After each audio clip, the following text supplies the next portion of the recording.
can't find me. You may never wanna find me again. Cause people don't understand. People don't understand. People like me.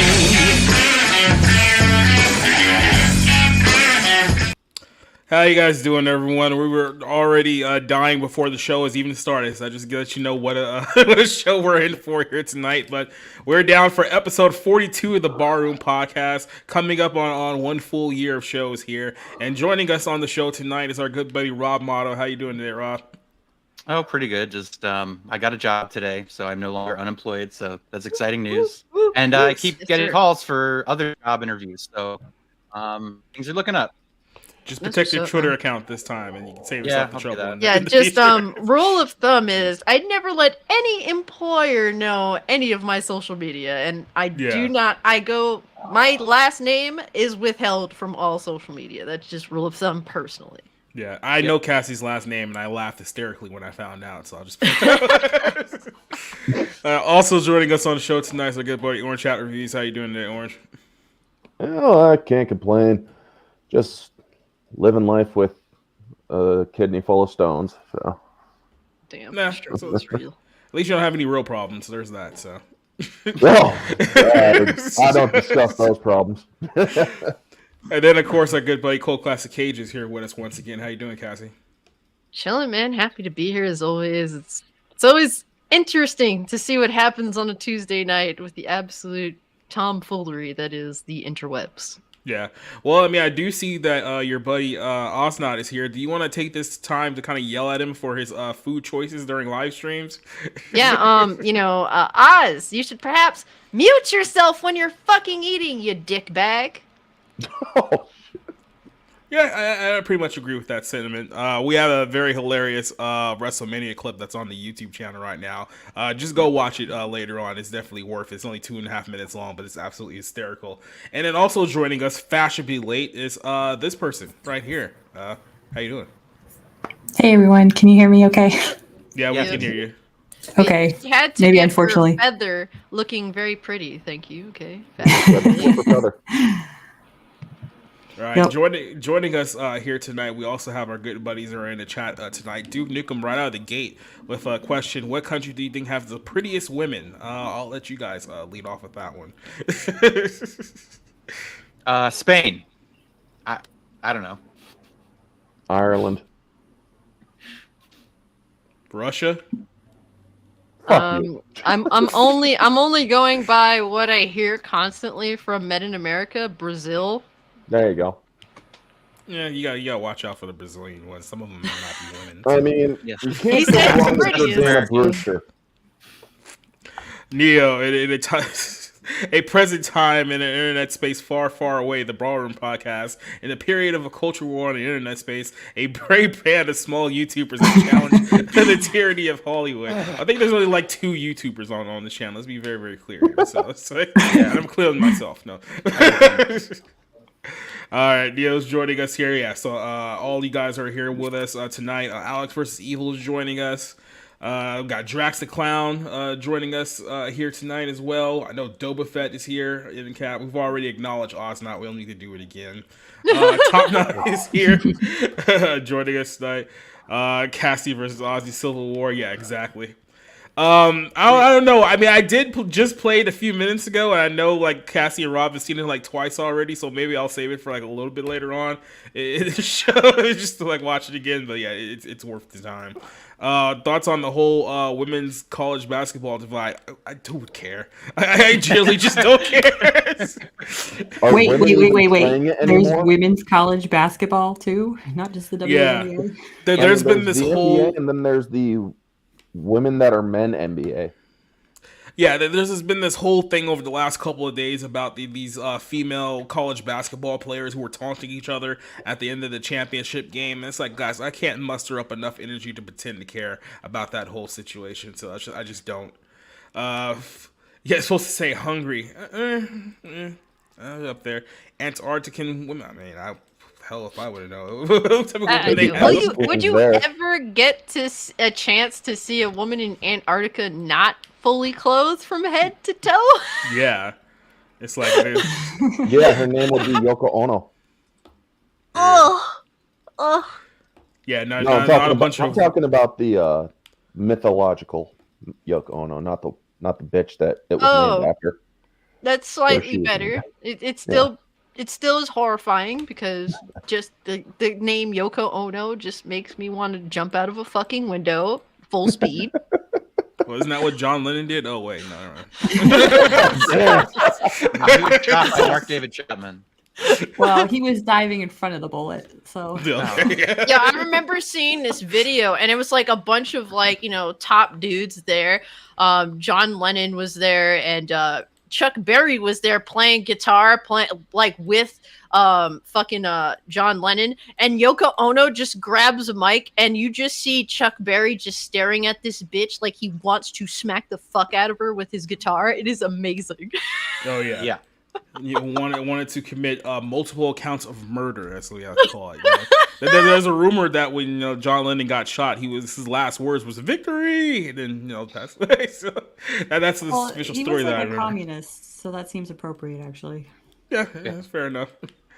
Oh yeah, did you see the stuff with the Disney shareholders? Yeah, I heard a little bit about it. I haven't seen the full video yet, but the Disney shareholders are not very happy right now because they can see that they're rapidly losing money, and the guy in charge has no plans on making sure that doesn't happen in the near future. But hey, look at it this way: your money's not going to be worth much in 2 months anyway, so don't worry too much about how much your money is worth. There was a headline on Twitter I just saw before we went live talking about, gold and silver just unexpectedly went up 5%. And it's like unexpectedly, the dollar is crashing in real time, and we might not recover. That's why gold and silver is suddenly jumping up. So, things are great. I think things are fine. Yeah, Yoko Ono, exactly.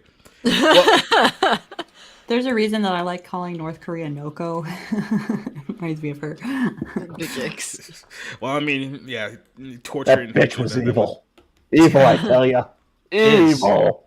Isn't she still alive? I think is. Unfortunately. Yes. Yeah, because Why? never dies.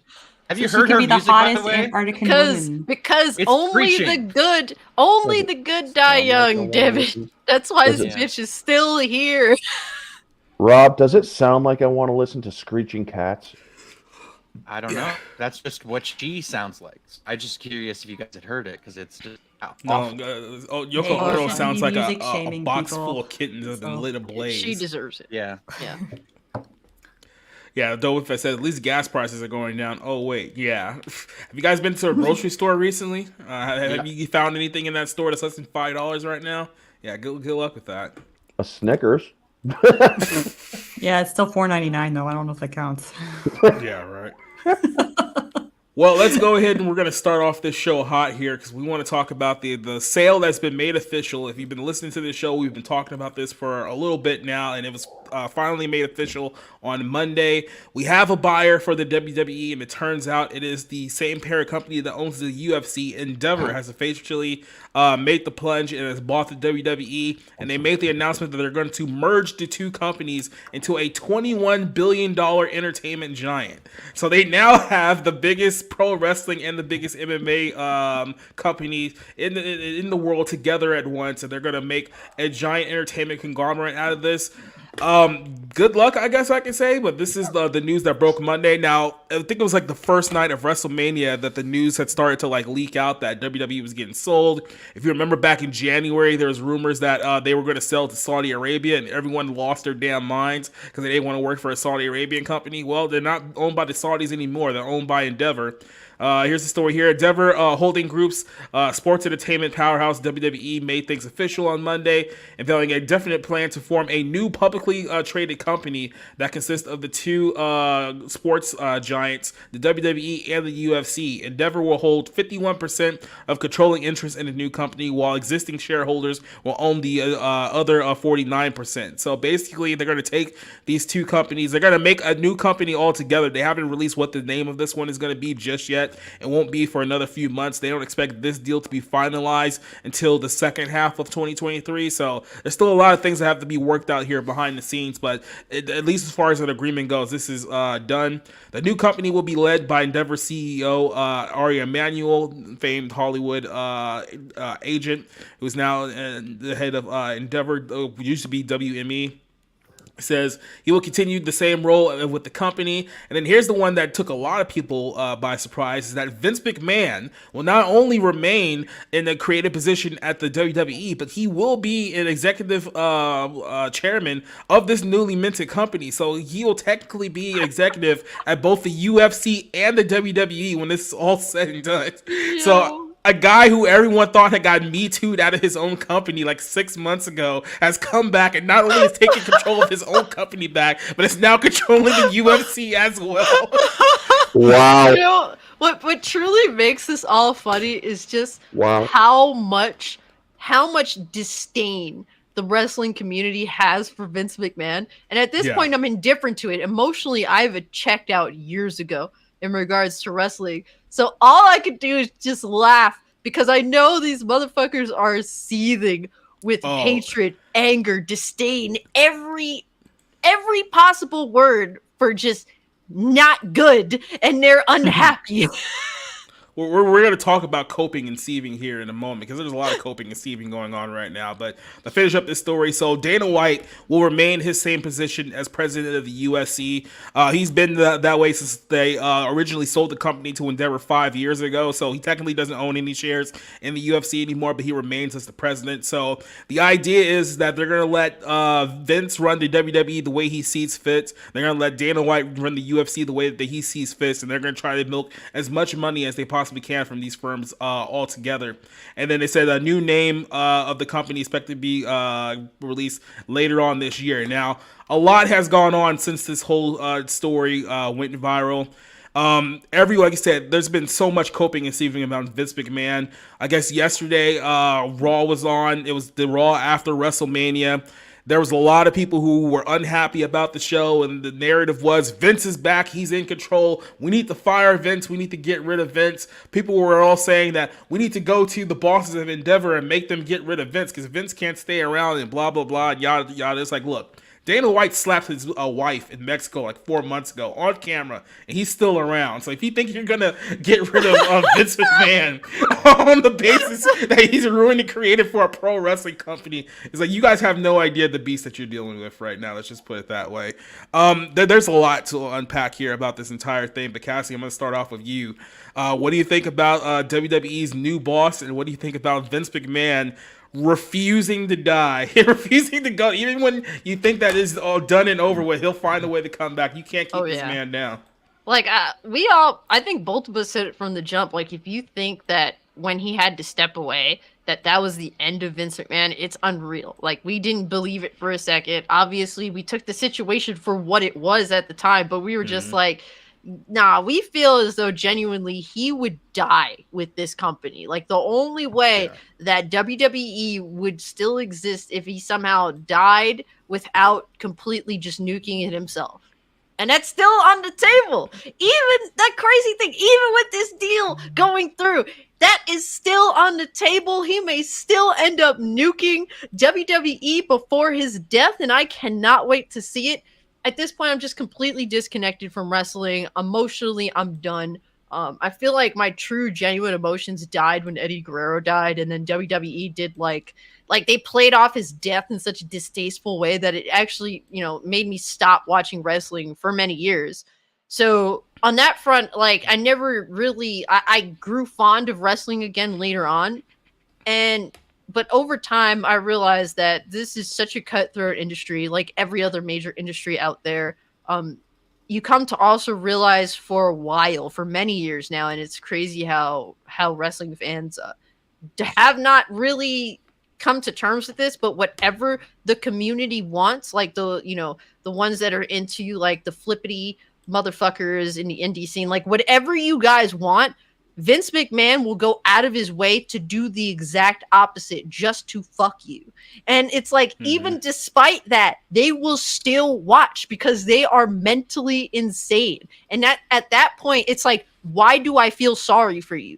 You continue to support the thing that you bitch, moan, and claim to hate every single week. You watch more hours of wrestling a week than I've watched in over a year, and you still you're still complaining. Stop watching it. And at this point, I root for Vince to destroy this company. I root for him to make these people upset and butthurt, and it's hilarious. And even my close friend group that I talk to that watches wrestling, some of them will be like, "Oh man, this has Vince written all over it," as they're like upset.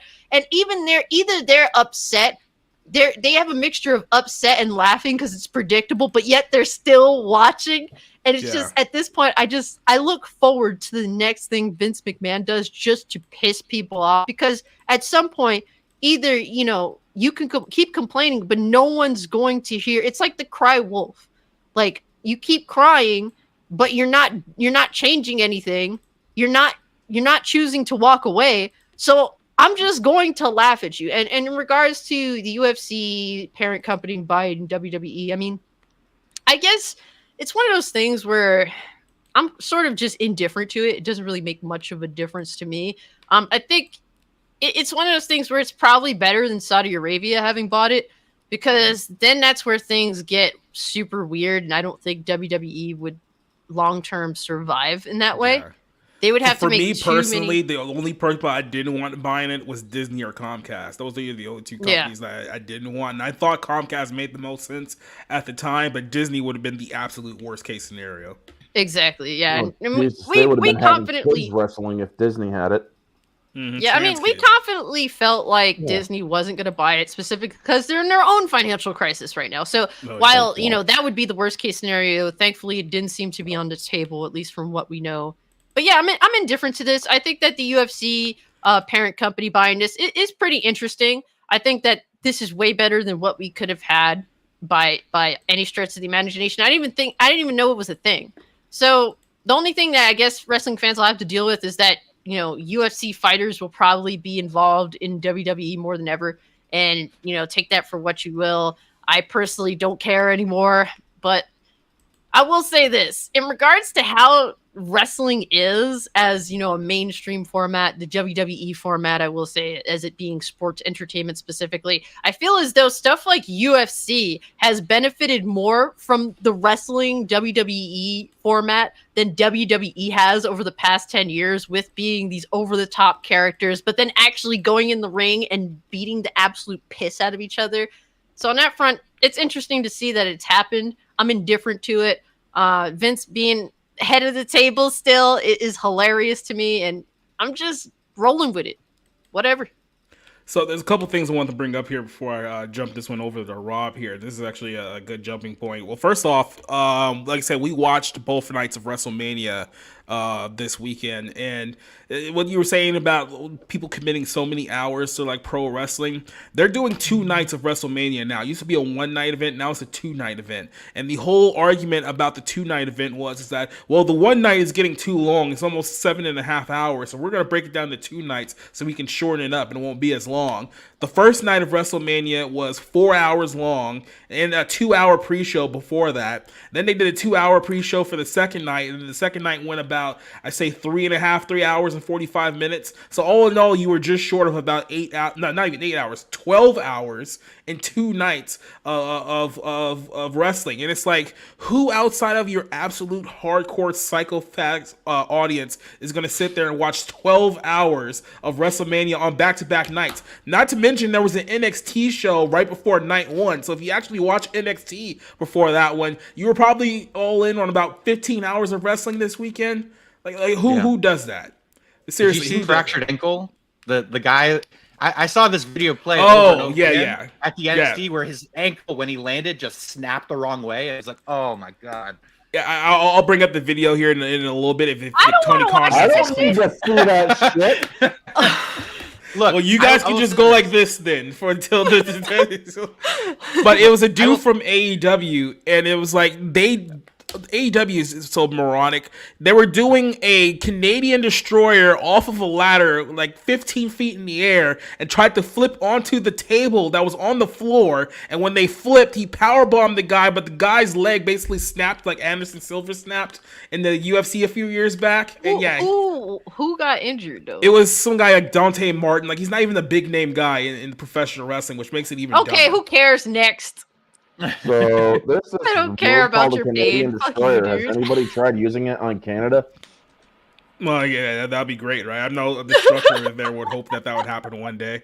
But here's the other thing. We mentioned this during the stream last night. The question is, do you think that WWE's change in leadership will bring back TV 14 blood and cursing? No. Look, guys. I know a lot of people want the Attitude Era to come back, right? Because that was the time where wrestling is actually good. You have to give up on this idea that they're ever going back to the Attitude Era. Last weekend, during one of the Hell in a Cell matches, I think it was the Edge Finn Balor match, they legitimately stopped the match for about 5 minutes because Finn Balor got busted open the hard way on a ladder. They stopped a match, a Hell in a Cell match, so that they can stop the bleeding because he was bleeding during the match. Like, this is where we're at now. Did you see that cut? Yeah. That cut is fucking massive on his head. I saw it when it happened. He was trying to block the ladder and missed it entirely and just smacked him right in the face. So, I grew up with, I saw it on pay-per-view, the Mankind Undertaker Hell in a Cell, where he throws him off the top onto the table. He choke slams him through the Hell in a Cell to the ring. Like, Mick Foley was fucked up from that match. Yeah. So, I mean, granted, that's what I grew up with. I loved it. I grew up with ECW, which, granted, going back now and watching it, it's like, okay, this was trash. But, it was my kind of trash. It was South Philly trash. So, look. Yeah, but it's like, but go ahead. No, I was just gonna say, like, so I'm completely out of this. I haven't watched wrestling, like I said, in 20 years. I see clips occasionally.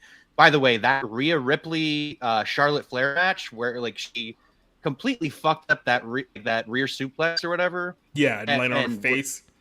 Yeah, it's just like some of that stuff where you see it, it's just like that's bad. That's really bad. Like, the reality is, they have already tried to bring back Attitude Era with AEW. And what happened? What came of it? A bunch of incompetent fuckheads fucked everything up consistently. And they're still trying to go after that vibe, but everyone treats them like they're a joke. And honestly, the fans that still think that AEW is a serious wrestling company, you are even a bigger joke than AEW itself. I can't take that company seriously. And there's some wrestlers that I genuinely do like. I still have them up here. I didn't throw them away. I think that there's some good wrestlers there that know and stay in their lane that I respect. Some of them are capable of doing the extra shit. Some clearly are not and are like, I guess, hazed into doing things that they clearly should not be doing. But the bottom line is, the mass majority of the wrestlers in wrestling wouldn't last 5 fucking minutes in the Attitude Era. A lot of them look like a fucking pot-belly pile of shit walking to the ring. They don't look any bigger, any bolder, any more entertaining or interesting than your average moron in the streets of New York. It's never, ever going to become what we once seen it as, and it's time to accept that. Yeah. No, and I do, because like it's been a long time since I watched it, and there's a reason I stopped watching it. And I'm nostalgic for that, but I don't have any fantasies about, the business is obviously going in one direction. My thing is financially, I don't know how profitable the WWE is going forward versus the UFC seems like they're doing great. So, I think. Oh yeah, with the way that they pay, the way that UFC pays their fighters to practically kill themselves in the ring for nothing. It's an amazing business practice that you can convince stupid people to go kill themselves in the ring for practically nothing. It's astounding. So I'm glad you brought that up. Since the beginning of time, right? Gladiators and anyway. Well, I'm glad you brought that up because we're talking about their profitability. Here's the thing with the WWE. It's like they get a lot of revenue, but they don't get revenue from like their actual like ticket sales or anything like that. The majority of their revenue is through their TV deals and their sponsorship deals, right? Because they make like, I think last year they did about 1.2 billion in revenue, but they also spent like almost $1 billion or over $1 billion in spending in which is insane that a pro wrestling company is spending $1 billion a year just to operate. Like that's just, I don't know how they fudged those numbers. So what they did with this year's WrestleMania, and this is how they boosted the revenue from the show, they actually sold advertisements for individual matches throughout the entire night. So at one point, you had a Cinnamon Toast Crunch sponsored the Rey Mysterio Dominic Mysterio match. You had Mike's Hard Lemonade sponsored the Gunther, Sheamus, and Drew McIntyre match. They also sold advertisements from like TurboTax throughout the entire night. Like during Roman Reigns' entrance, there was literally an advertisement for TurboTax while he was coming to the ring in the main event. So they're literally selling off their individual matches to sponsors in order to get more money. That's how they're boosting their revenue now. So that's what pro wrestling has become here in 2022. I mean, what's funny is that when you started reading out the thing and how it's going to be WWE and UFC, I'm like, I think there's going to be a merger or something. And then you freaking say merger, and I just started laughing. That's what you saw me laughing about. But the one person that I think is probably pissing her pants right now is Ronda Rousey. I mean, didn't she get the hell out of UFC and go into the WWF so she could stay relevant? I mean, it's like, oh, fuck, now I'm going back in. I don't want that. Don't be surprised if you see what's her name, Amanda Nunes back now that they're working together. So, realistically, it's not like Ronda is there consistently anyway. I mean, she comes back every so often, puts on a shit match that for some reason people cheer for, even though she's absolutely dreadful to watch in a wrestling ring, and they just keep it moving. I mean, or not only that, it's just, I'm thinking, what the fuck is the point? Because, like I say, every time there's a wrestling topic, wrestling's fake. Yeah. Who the fuck cares? Well, if you're squeamish, I suggest you just look away for the next couple of seconds, because this is the spot from the AEW show where that guy... First of all, you can just see from the setup before I even play the video, it's like, what are you guys even doing? It's a ladder match, and you guys are using ladders to set up a spot to the outside where you're only a few feet away from the two belts that are right on top of you. It's like, everything about this is rotten, but like I said, this is what happened on Friday night, so yeah, don't look if you're a little bit squeamish, so...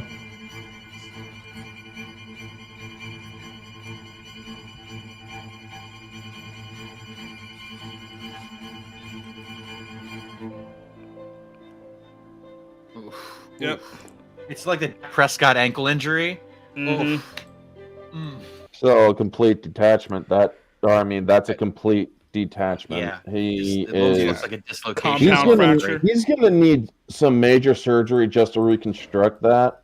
I mean, there's rolling your ankle, there's breaking your ankle, and then there's a complete detachment.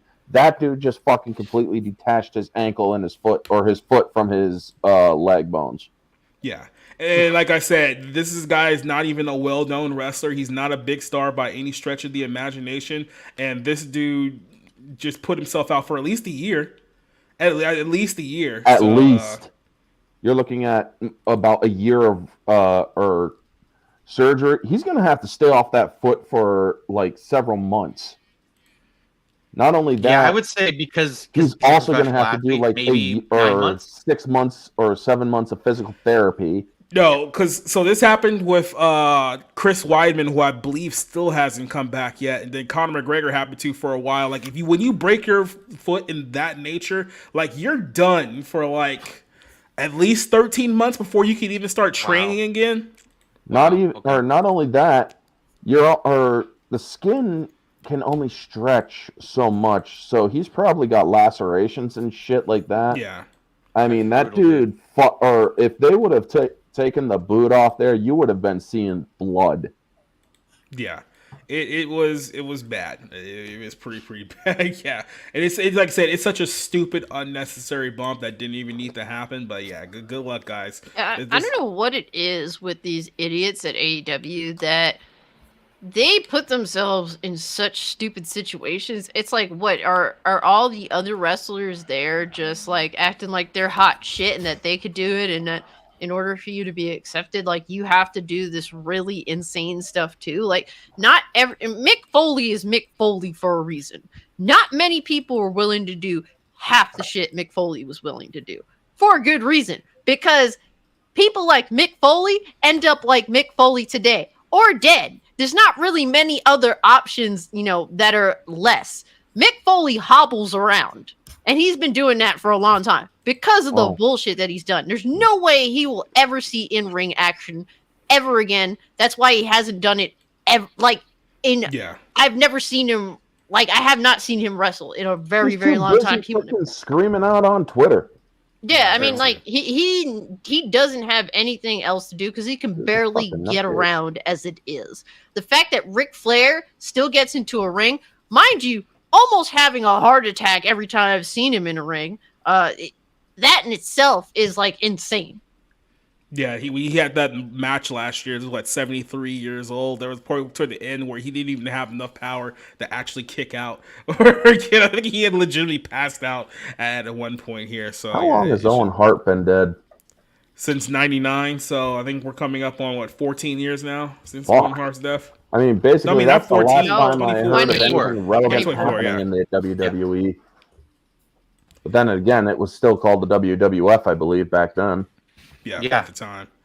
Well, I got a little, before we go on to our next topic here, I wasn't going to play the video that me and Oz were on here, but literally as we were on the show here just a couple minutes ago, WWE claimed the Night 2 stream based on the 10-second Twitter video that we played of the actual Shane McMahon injury. Keep in mind, this is a 3 hour and 35-minute stream, and they blocked it for 10 seconds. So now I'm actually going to play what we were laughing at in the first place, just based off of that while I wait to dispute this claim here. So this was from last Sunday night. So the whole setup here is that Shane McMahon came back as a surprise entrant. He was supposed to have an impromptu match with The Miz. Literally 5 minutes in, he tears his quad. 5 minutes in, he's down for the count. So then Snoop Dogg, who wasn't even in the match, had to come out all of a sudden and be in the match and beat The Miz. It was a complete shit show. But here's a quick little 2-minute video here of the a little highlight from last Sunday night with me, Osmod, and TW as well. So another impromptu match. We got Shane McMahon versus The Miz now. Is Shane hurt? Shane's hurt. Oh, that's cool.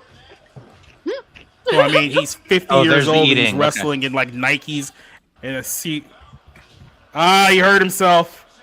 He did. He hurt himself. Oh my God, Shane hurt himself. He hurt himself. He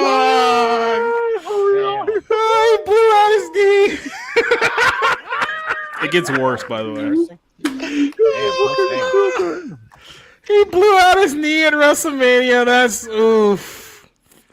Oof. Good job.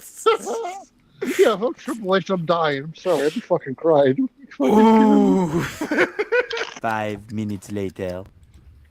Oh my God, Snoop's running the ropes. This is a shit show.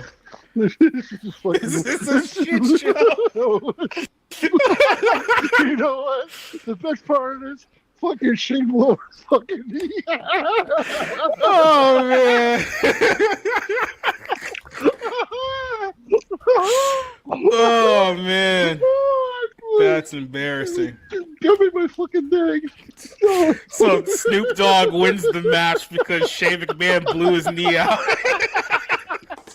Damn, that was bad, bro.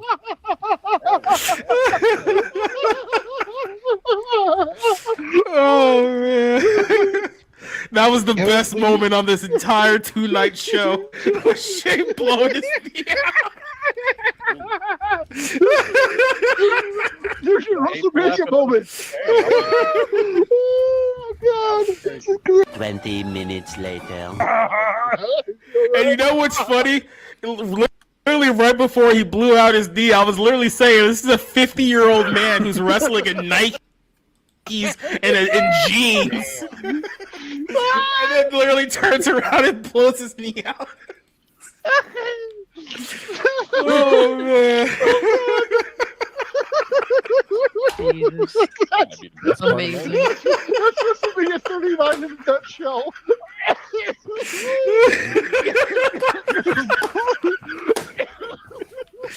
Oh my God.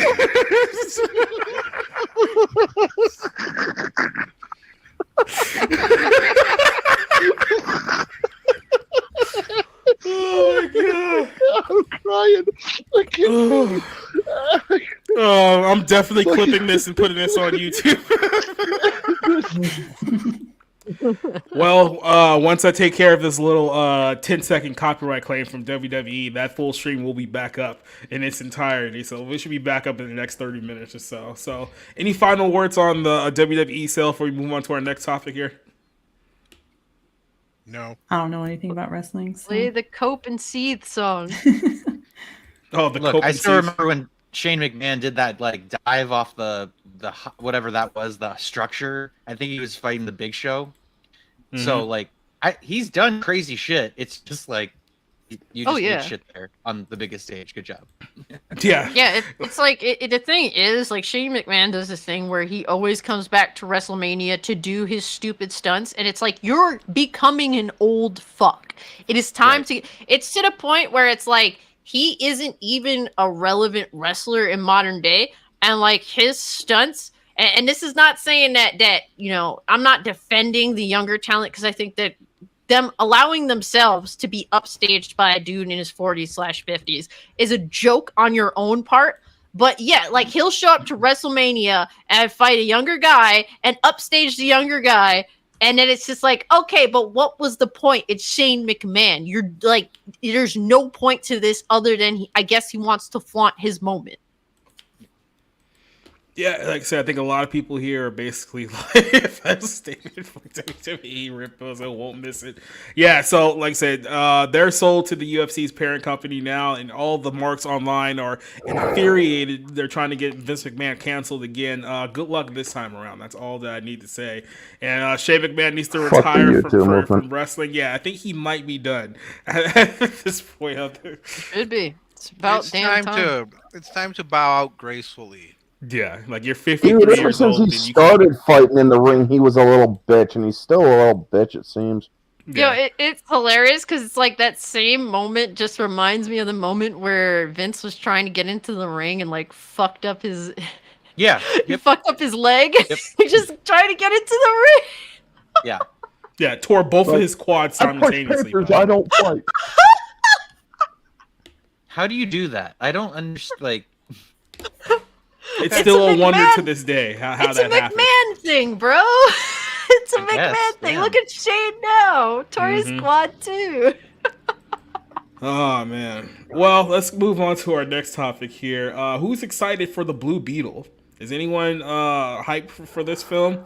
What the Batman fuck is is Fascist movie? You mean that one? What is it? I was briefly. Briefly. I mean, so here's the thing with Blue Beetle.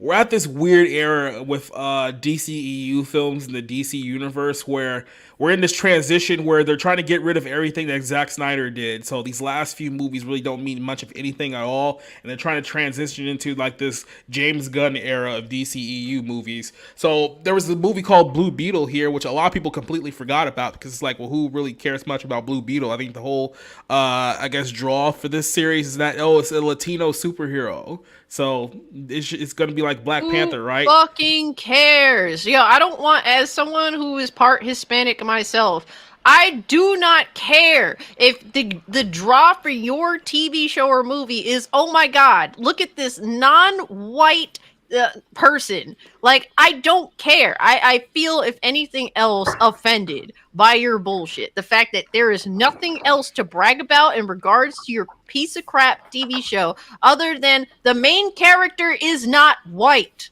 You are pathetic. So, by the way, Owen Hart character was a blue blazer, and that was the suit that he wore when he died. So, moving on. So, yeah, so like a freaking blue Iron Man and a Deadpool look, like. Yeah, I mean, it looks like a Beetleborg, but I mean, I'll take that too, I guess. Oh, that too. But, I mean. So here on the trailer released a couple days ago for the film, a lot of people said they had liked it up until a certain point, and that was the point where I think George Lopez, who was in the movie, because George Lopez has to be in everything that Hispanic people are in these days, where they snuck in a little line there that it says that the trailer ends with one of the characters saying that it's like Batman stuff, and then George Lopez says Batman is a fascist because get it? He's a rich white guy, which means that he has to be a fascist. And this is something that's we've seen so many times with these, I guess, off-brand Marvel and DC properties. Just the overall despise for characters like Iron Man and Batman over and over again, just on the sole basis that they're rich and they're white, which means they have to be bad. It's like, forget everything that the characters actually stand for, especially a character like Batman. But it's somebody in the writer room thought that would be a hilarious line to drop here. But according to I guess we have a few articles with Bounding here, I guess they're trying to get people to not be interested in this movie that they were already not interested in going into this. Because here's the Blue Beetle director deleting a tweet wishing assassination on Donald Trump and claiming that Puerto Rico was a slave colony. So this was a very, very odd certain circumstances, but you wonder how these things get, these things get hired, or these guys get hired. But Angel Miguel Soto, who deleted this old tweet here, saying that one thing I hope is that Trump has a similar end to Lincoln's presidency is the way that it ended. So basically saying that he wants him to get shot and killed because, that's the type of guys that there are. And by the way, I think Trump is making some statement about him being arrested. It's like, I honestly don't care right now. I think I just more concerning things about the dollar than Trump at the moment, but we'll save that for another day. There was also another tweet here that he that was deleted. I think he was pro right here. It says that this is also same guy director here. It says that you must be the dumbest piece of shit across Twitter right after Trump. How stupid can you be? Puerto Rico is a slave colony of the USA. Your passport was imposed on us, so there's nowhere else for to go after your country shits on my land and blames us for the stink. F you. So yeah, this is, and then you wonder why you get lines like the Batman is fascist one, but there's more. There's still more to the story here. We have another one from our good buddies over at Bounding. Are these all John's articles, by the way? I think they might be all John. There's another one here. Susan Sarandon reveals that her character is based on the white military industrial complex. So she's the villain of this universe. But Susan Sarandon discussed the upcoming Blue Beetle movie back in September, where she revealed that her character is not only the villain, but specifically represents the military industrial complex of white people. So she said that, what's fabulous about Blue Beetle is that this is the first Latinx hero. Yes, Latinx. That's what she said on here, the direct quote. That has its own movie.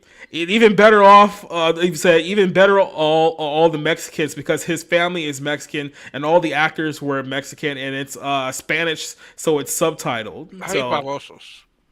Oh yeah, so this is gonna draw lots of money. She then said that about a character. Is Sarandon white or Jewish? Well, I mean, there's a debate depending on which part of Twitter you talk to, whether white and Jewish are the same thing. So what? He's just another dumb fucking white woman. It never fails. It's always these dumb fucking white women. A lot of them are middle-aged, as to pretend that since they can't get rid of their wrinkles, they'll pretend that with every wrinkle, they have learned some form of knowledge. Meanwhile, they're the dumbest fucking human beings of first world society. And trust me, I'm not saying this because I'm Hispanic. No, I'm also white. I actually have these crazy dumb bitches in my own fucking family that I avoid at all costs. Okay, so I'm speaking from a place of having known these people and experienced having the unfortunate reality of spending time with them. These white women are literally destroying first world society. But by the way, while they're complaining about the military industrial complex, we just spent another $4 billion to Ukraine.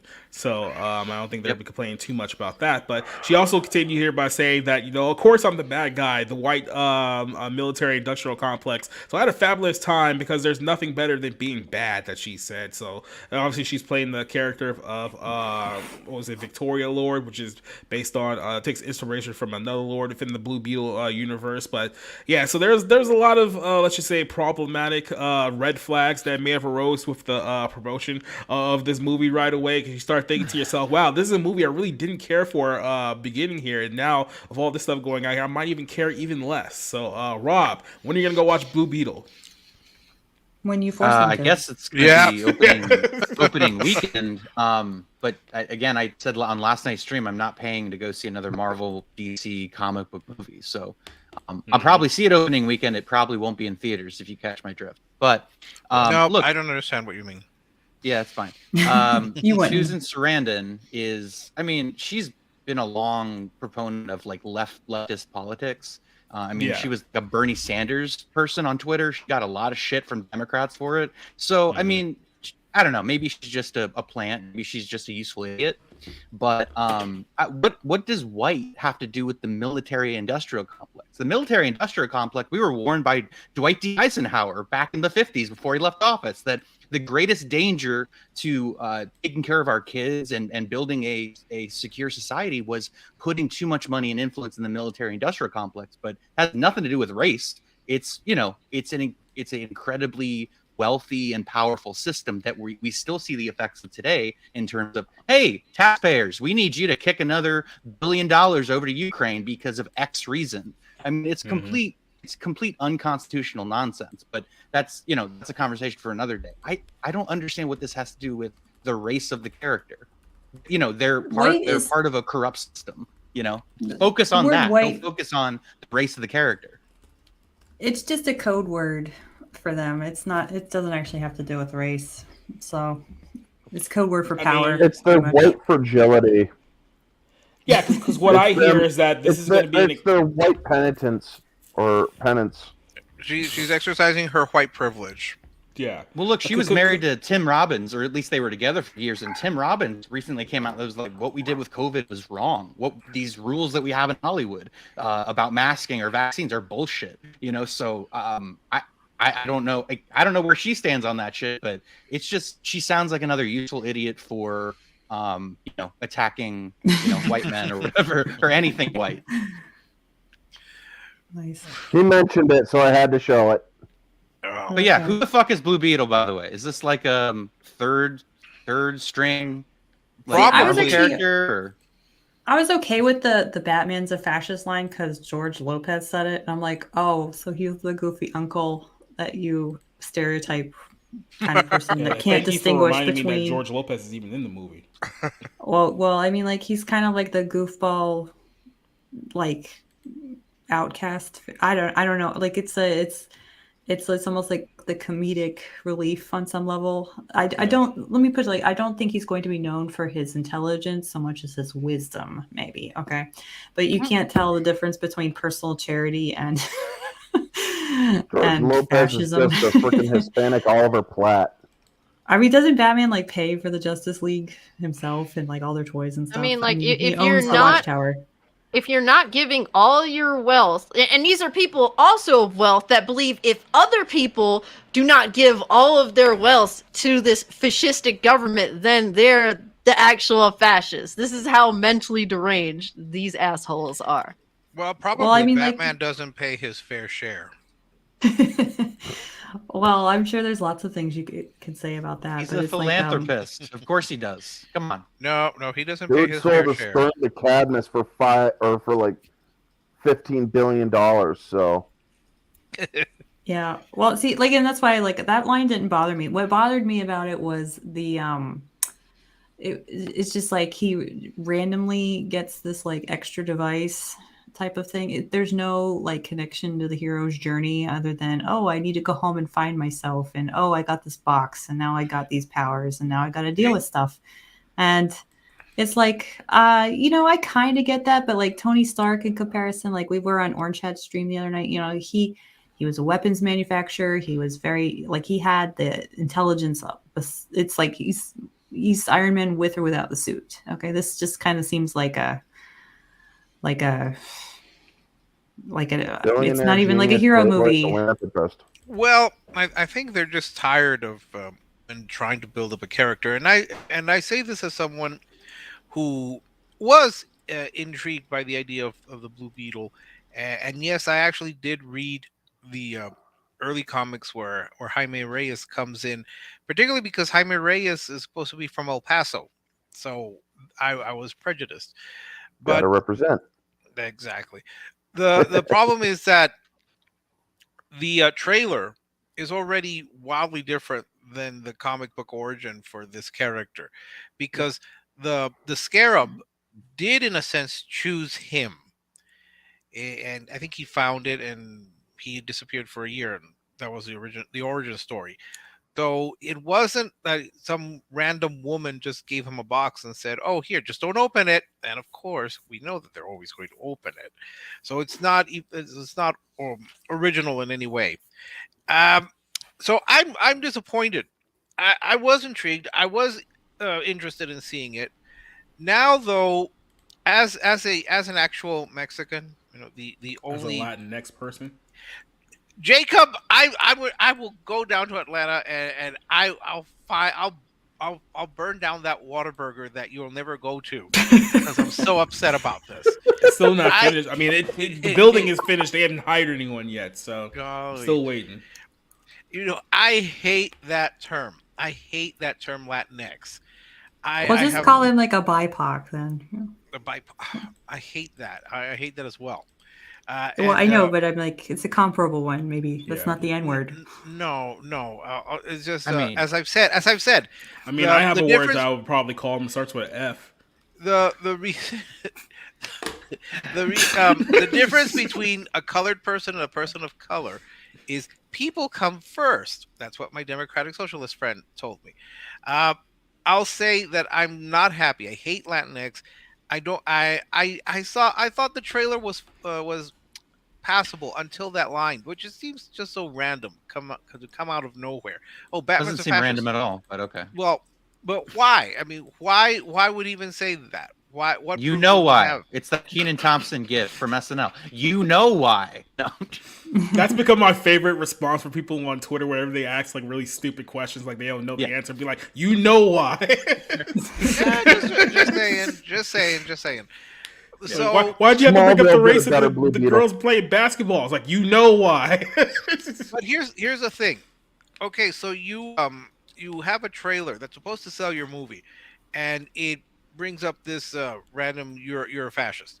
You have the director going off about how he wants to assassinate a former president. Whatever you think of the guy, he was the former president, and then say that Puerto Rico at that time he was the president. Well, that's even worse. That that Puerto Rico is a slave colony. Keep in mind though that Jaime Reyes is not Puerto Rican; he's Mexican, and contrary to the Latinx worldview, there is a difference. Ask any Puerto Rican, or ask any Puerto Rican, and call them Mexican, and you'll hear you'll hear a very sharp response to that. And same thing with Cuban, Argentine. They will tell you, and I really don't. They'll go cartel on you. Yeah. When I talk about this, I'm like, look, it's like calling an American a Canadian. Well, yeah, but no, there's no real difference. There's no difference between Canadian. The only difference is A. Yeah. Canadians. Well, I mean, yeah, there's no real difference. But look, if they want to say that, if they want to ever call me Puerto Rican or Dominican, I'll just say fine. I'll drop you off in Juarez and see how well it goes for you. You have all of these people, and then Susan Sarandon now decides, oh, it's going to be the white industrial military complex, what have you. Do these people not understand that you're not selling the movie when you keep going off on these bizarre tangents? Even the people who were not, who are not predisposed to their worldview, they're not going to go now, or they're going to be less eager to go. But even the people who would be, like me, I would have no issue going. I would probably go. But now you're almost deliberately pushing me away. You don't really understand the whole point of you going on these talk shows and promotional tours is you're supposed to sell the movie. You're not selling the movie when you go around talking about, oh, Puerto Rico is a slave colony and I want the president assassinated. And, oh, yes. No. That wasn't the promotion. That's what got him hired. That's why they hired. That's yeah. They just don't understand. They're not selling the movie. And this is a minor character. Just real quick. We live in a world where Rob gets fired about a comment he made about Martin Scorsese, but this guy who wrote those comments gets hired for a major Hollywood production. That's the world we live in now. I mean, I remember did you accuse it? I'm just curious. Rob, did you accuse him of being a bitter elitist has-been? No, I said because I was very excited that the movie's coming out this year, and I said all the tweet said was Scorsese's coming for your scalps, kind of like he's reemerging with his new movie, and I'm excited about it. They view that as just being too offensive to being a part Native of HR, and I'm Americans. representing the tribe and all that shit. And it's like, oh, You should have this is brought up. political. You should have brought up Like the everything fact is that political. you're- Awesome. You should have brought up the fact that you're like a quarter Mexican, and then you could accuse him of racism. Mm-hmm. I'm sorry, tired. My my ancestors, the Aztecs. I'm too tired. But gosh, seriously though, I'm too tired to even perceive that someone would judge me based on my race or the fact that I'm not associated with a tribe. It's like, are you serious? And I get it. You can be openly discriminatory there because of what we did to those people. But it's weird. So I just for the record, I will not be going all Tenochtitlan on anyone. So no human sacrifices on my part. Unless you call me like Cuban. Go ahead. Sorry, Rashad. I'm just convinced that none of these people have a real personality. Their whole personality is what they'll be offended by next. Yeah. I miss the days of Smallville. Because they actually did Blue Beetle in Smallville, and I thought they did a pretty good job. I mean, it may not be comic accurate, but at least they freaking did it without any politicization or whatever the word is. I mean, it was a fucking suit that malfunctioned and they couldn't get a hold of it, and then it stuck to a kid, and he went on a fucking murderous rampage, and Clark Kent had to stop him. Why not just do that? I mean, this whole they picked a good kid. I mean, don't get me wrong. I thought that the kid from Cobra Kai is a good casting choice for it. But when they go and frickin' put fucking George Lopez, who stole Clifton Collins Jr.'s hair from Boondock Saints 2 in this movie, and then fucking saying Batman's a fascist, and it's like, sorry, what the? I didn't even. Fuck? No, I didn't no, remember he was in that movie, was it. but okay. That was the intention. But it's like, oh my god, dude. How is Batman a fascist? I mean, yeah, he has some pretty extreme things that he does. But if he was a fascist, I believe they already have a Batman that freaking slaughtered the Justice League on a whim. See, that was Rorschach, a fascist one. Rorschach is a fascist, arguably. I still think he's not, but you could argue Rorschach, in his worldview, is a fascist. He's basically Batman on crack. Batman taken to that sort of real world of like, yeah, he would absolutely be a sociopath in terms of being in the real world. Being Rorschach was all the awful criminals and uncompromisable. shit. So he was black sorry, and white. You don't freaking cross a line. When it comes to Rorschach, I wouldn't call him a fascist. But what I would call him is a person that is just like, I don't fucking care anymore. You break the law, you're done. If you stay on the right side of the law, you're fine. He's seen the ugly reality, but he's also not willing to compromise. Or I wouldn't even say the man is political, to be completely honest. But he didn't want to compromise because he knew what was wrong must be punished. What was right should therefore flourish. And if you have to stick your freaking hands in the muck, by God, I'm the one that'll do it because I've seen the dark side of humanity. And that's basically what Rorschach was. Dude's a psychologist's wet dream, even though that one that went in there is like, I can't treat him. I think the word you're looking for is a functioning psychopath. He's my favorite character in that comic, and he's one of my favorite characters in all of comic books or graphic novels. Jackie Earle Haley did the best, or did a very good portrayal of him. Oh yeah. Yeah, if it wasn't for I'm trying to remember 2009, who was that? Because it wasn't Javier Bardem, it wasn't Heath Ledger for the Joker. It would have been the year after.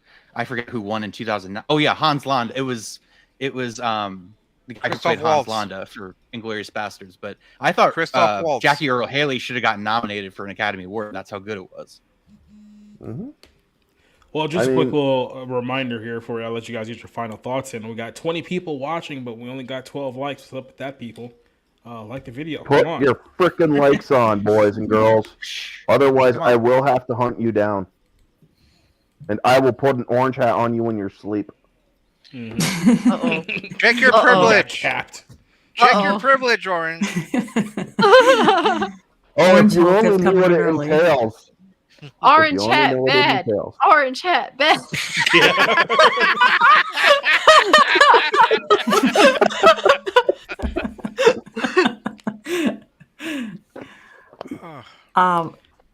Yeah, I like I don't have any interest in this. So, and I like superhero stuff generally. Like I came out of Black Adam and I thought, oh, that was pretty good actually. Could have been way worse. Yeah. So, Well, speaking of things that may get a lot of worse, speaking of things that may be dead on arrival, let's talk a little bit about Deadpool 3, because this is a film that, look, if you look at the MCU right now, like, it's not looking good. The last couple of films, I think, have lost money for Marvel, which these movies are not supposed to do. Jonathan Majors has been arraigned and been charged, and for everything that we've heard so far, it's not exactly looking good for him. 3 weeks ago, he said he had a video that was going to exonerate him, and then we haven't heard anything from it since. So, Is he going to share a cell with Donald Trump? maybe. Oh my god. Maybe. You're in New York. Trump ain't gonna be fucking incarcerated. Dude, Not in could New you York imagine? City. He's Could you already back in imagine? Mar-a-Lago. Could you imagine Jonathan Majors and Donald Trump in a movie while they're in prison for 2 entirely different crimes? Honestly, I think that would make for a great film. yeah. Shawshank Redemption 30 years ago. Like, one's there for a bar fight and one's in for insider trading. Out of Home Alone 2. Yeah, but Deadpool's still around, and they decided that this time around we're going to hire the writer of She-Hulk to co-write our script for the film. So They needed a diversity hire, okay? Wow. They didn't learn shit, did they? Not at all. Absolutely not at all. So this one was someone that broke over, I think it was over the weekend, maybe a couple days before that. It was somewhere in between the WrestleMania marathon. And it was rumored that, it was rumored a week ago that they're essentially going to base this whole thing around the multiverse and bring Deadpool in. The whole premise of the movie is, I guess, he's supposed to save Logan from dying in one of the last X-Men movies. And then that leads to them meeting Owen Wilson and possibly Loki from the time was it the time variant police or whatever it is. So yeah, it's all going to be about the multiverses, where they're talking about bringing in characters like Scarlet Witch and other X-Men and Marvel related characters, so they can play around with that. But then they said that until March the 24th here, exclusive from Deadline, that Wells, who, if you didn't know, was responsible for writing a few episodes of the worst TV show ever, She-Hulk. And now they're bringing him in to write the script for this movie, or at least co-write the script. He'll be adding his expertise onto this movie here. And I forgot to bring this up. I wanted to check and make sure before we get started. Does this guy have any other like real credits as a writer? I know he did the comic books, because we talked about this last week on the Black Pill stream. He's worked the comic books like Spider-Man and things of that nature, but does he have any actual experience in like filmography? I'm looking at it right now. The most that I see from him outside of She-Hulk is he's going to be co-writing the Marvels, Captain Marvel 2, which is a movie that just got pushed back. And then he's also has a credit here for a bunch of episodes of Robot Chicken. So, yeah, this is right here. Oh, yeah. And then So is Spencer. he, like, disabled or gay or something? Is he black? I mean, he may not be diagnosed as disabled, but I mean, I wouldn't put it past him at this point. Oh, yeah. Then I guess. I'd fire the person that hired him. Seth Green. It was probably a diversity hire thing. So. I mean, I would literally, if I was the person in charge and they hired the person that, or the writer of She-Hulk, could be like, I'd be just looking at him like, I'm sorry to waste your time. We did not mean to hire you. As for you, you're fucking fired for being a retard. Well, I- regardless of all just that, real quick, I'll let you go in a second, Rick. But just real quick, not only did this guy write for She-Hulk, he wrote arguably the worst episode of She-Hulk in the series, which is the one where after she sleeps with the Asian dude who ghosts her, she goes around for like 10 minutes on her phone, like calling and texting while he won't text him back. And it's the episode where they're all sitting there, I guess, giving her like a makeshift intervention about the fact that some guy slept with her and didn't call her again. That was arguably one of the worst episodes in the entire series, and that's the episode that this guy wrote. And they just put him on the co-script of not only Captain Marvel 2, but now Deadpool 3 as well. all right. Well, I mean, even let's just say that he is let's just say that he was a great talent. You're still putting a television writer on a major film that is going to have to change arguably one of the most respected films in the comic book genre, which is Logan. That's the one where Wolverine dies, and I think that one got a Best Adapted Screenplay nomination, which is a really rare feat for a comic book to earn those kind of accolades. So now you're going to go back, take and revive Wolverine because a lot of fans are crying for Deadpool and Wolverine. No. Don't put this on the fans.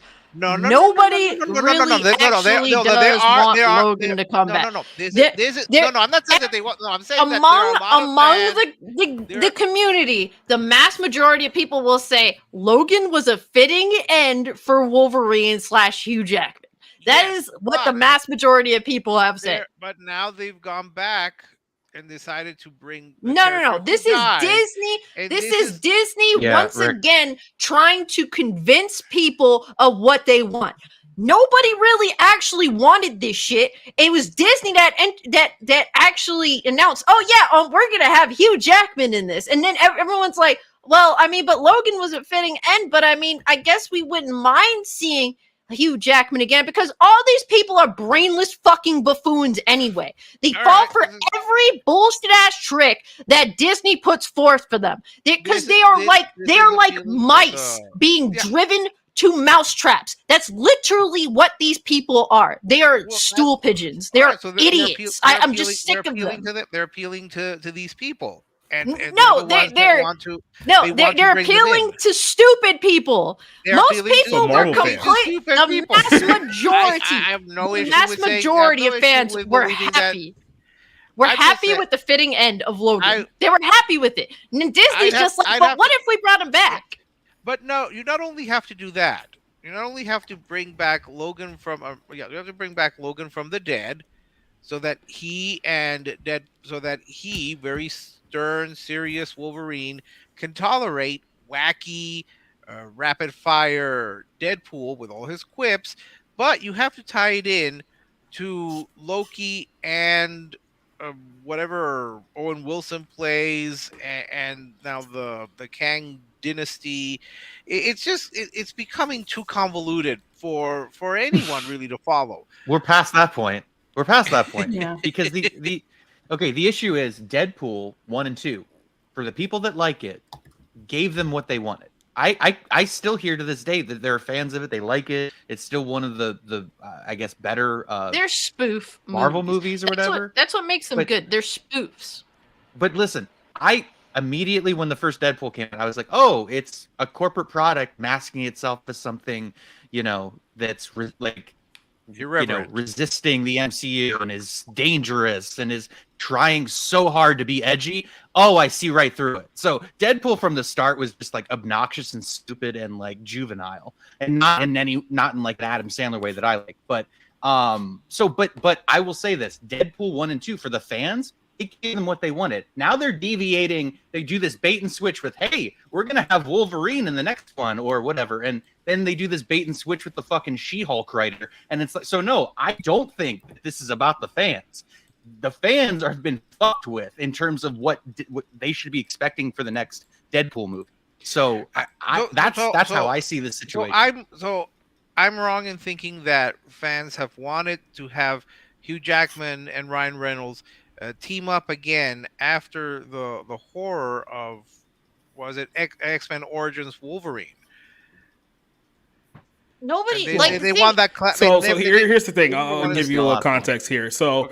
The only reason why this film exists, because as you all know, Disney spent a lot of money on 20th Century Fox, and they fooled a lot of people into thinking that meant that, oh yeah, we're going to get the X-Men and the Avengers all in the movie together. It's going to be all awesome and amazing. Well, it turns out that hasn't happened. It still hasn't happened yet. So they announced Deadpool 3 on the backs of a Deadpool movie that wasn't even that good to begin with. And then, like I said, you have to essentially... You have to put a Brinks truck full of money to get Hugh Jackman to return again, because he had said that he was done with this thing like 7 years ago, and now you guys are bringing him back just for the fact that you need something to get anyone interested in this movie. So this is your only... Money might be tight, okay? The economy's tanking, so maybe... I'm pretty sure that Hugh Jackman and Ryan Reynolds will be fine. Or who knows? Maybe when that paper actually gets to the house, it won't be worthless. But no. So this is their only. Hey guys, we spent all that money on Fox, so yeah, here's a movie for you guys. We can introduce Deadpool into our wacky universe, and then it's like, okay, well, we have this multiverse thing going, so we're gonna write him into the multiverse as well. And this is all supposed to lead into, I believe, the second, not the second, but I guess the fourth Avengers movie. Is this 4? It's so ridiculous because, like, the reason why Deadpool works is because, like, he's been kept contained in, like, his own little universe that doesn't necessarily have to even be acknowledged in the first place. Yeah. To me, the only route they should have went down, honestly, was making, like, I don't know if you guys are familiar with the Deadpool comic book in which he kills the entire fucking Marvel universe, essentially. Like, that would be so much more interesting than any bullshit-ass Deadpool movie that they're going to try to fit in with this already dead MC universe. Like, can we just have a movie where he just kills everyone, and that way everyone could be happy at some moment in the movie and just have it be an entire slaughter fest? We had that already in a slightly smaller version when again, I'm not versed in the DC what movie are you talking Marvel. I'm talking about the Multiverse of Madness, when Scarlet Witch kills off Professor X. No, that was another multiverse version of Professor X. Yeah, you have to understand though, Rick, you do have to understand that, like, when there's been moments in comic books in which a lot of, like, superheroes do get killed off at one time by one person. Something like a Scarlet Witch moment is normally taken seriously, whereas, like, Deadpool's, like, moment where he kills off the Marvel universe, it's supposed to be, it's not supposed to be taken seriously. It's like its own thing. It's purely upon the entertainment perspective. Like, he just should not be a part of the universe because he is a fucking spoof.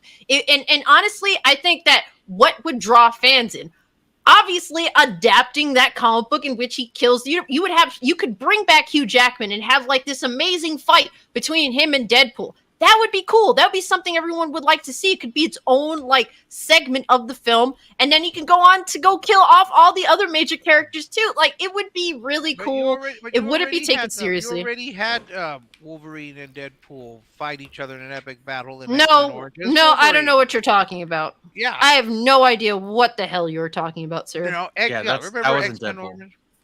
That wasn't Deadpool. That was Scott Adkins. That wasn't Deadpool.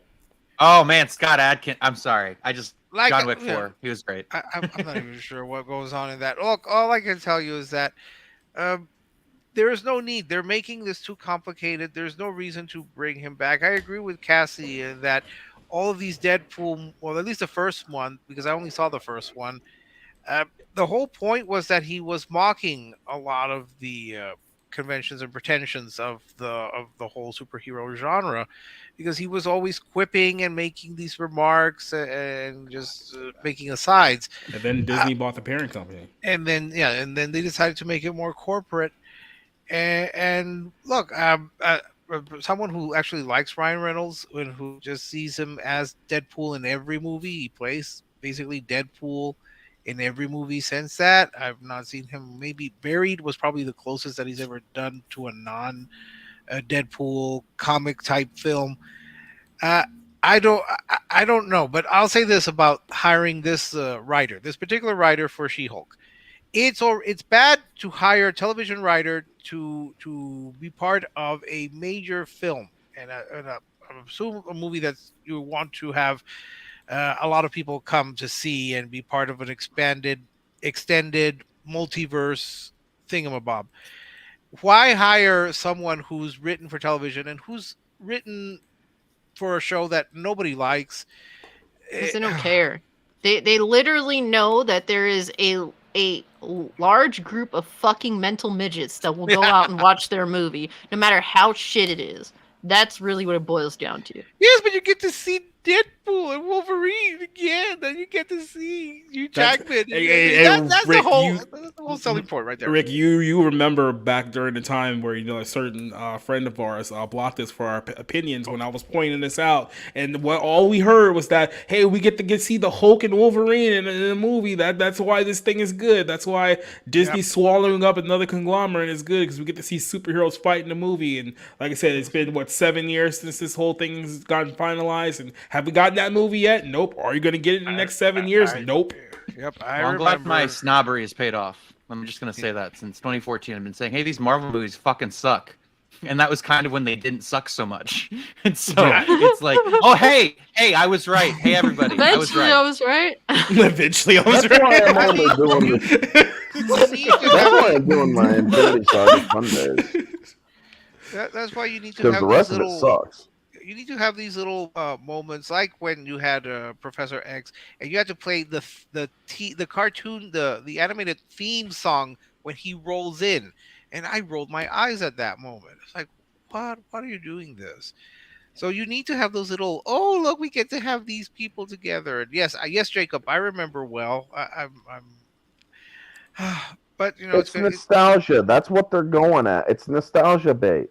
But these people are already in their, I'm assuming, 40s, 30s, late 30s, early 40s. It's time to just let it all go. Logan, let Logan rest in peace. That's what he wanted. He wanted to. He wanted to rest in peace. Let him rest in peace. Yep.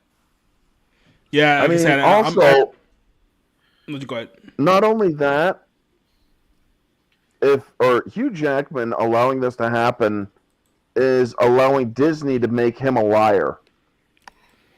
It's like, I said that I am done after Logan. I wanted to go out with this movie as my last hurrah as Logan. And now they're pulling his ass back in, and they made him a liar. Which, it's like, dude, do you not have any fucking integrity? Well, I mean, I guess he needs the money, and this is similar to when Sean Connery. It's not that he needs the money; they made him an offer he couldn't refuse. Yeah, this is like Sean Connery when he said, "Yeah, he would come back, never or we won't let a hooker never blow you under the table again." He would never be Bond again. He would never play James Bond again, and so, but they brought him back to Never Say Never Again, which was not an official Bond film, but. Yeah, they'll do it. They'll do it for the money, and maybe Hugh Jackman is just such great pals with Ryan Reynolds that he said, "Oh, sure, I'll go along with this."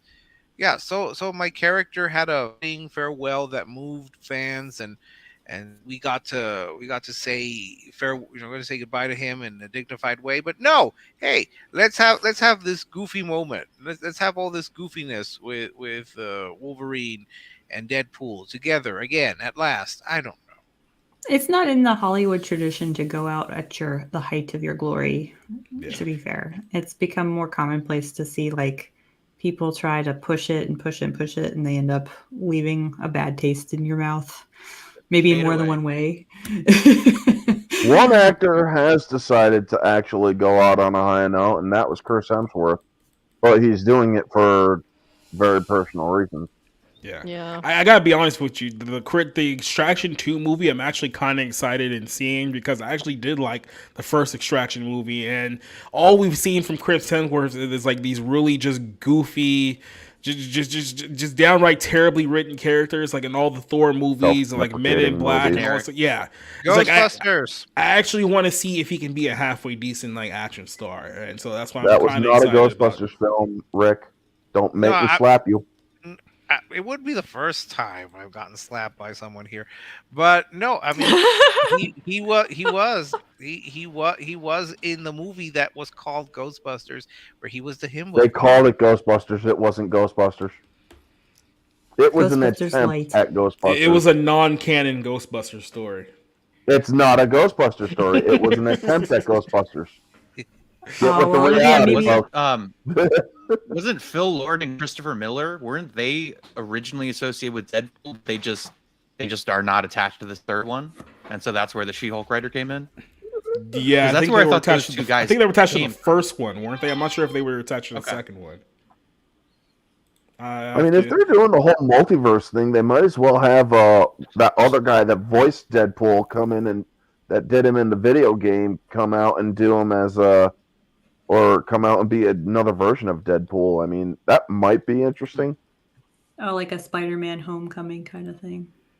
Yeah, like all the different Deadpool versions, like the Council of Deadpools.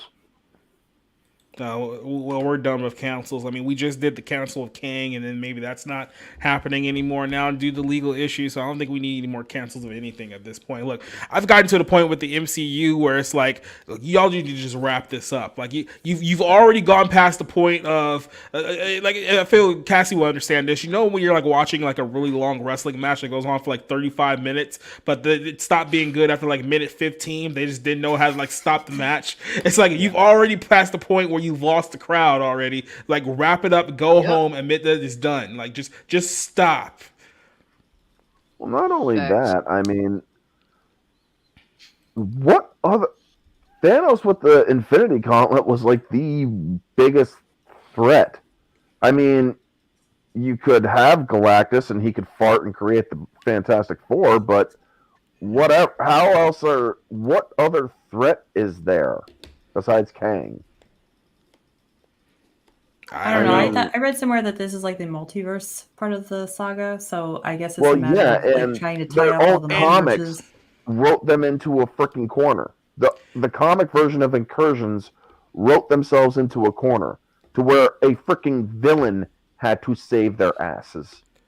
Well, not only that, but in the Marvel What If, which they did last year, they had a series going where Ultron takes all the Infinity Gauntlets and then pretty much threatens to destroy the entire multiverse, right? It was actually pretty solid, even though there was some, inconsistencies there. It was actually pretty solid for just like a one-off series. But like I said, that pretty much turns out to be a better idea than what they're going with now. With Kang's going to be the one to take over the multiverse with a bunch of.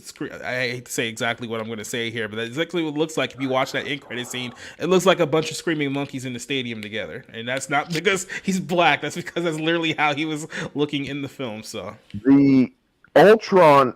I'm sorry, you brought this up. I have to say it. The Ultron. What if breaks Marvel's cardinal rule.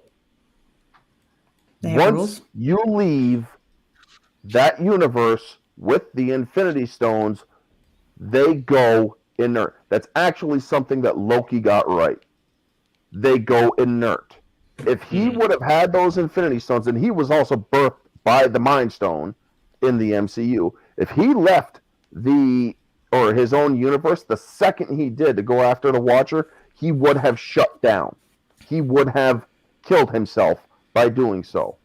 There's no way or if they knew anything about Marvel, they knew that would have happened, and they did it anyway because fuck Marvel, Stan Lee's dead.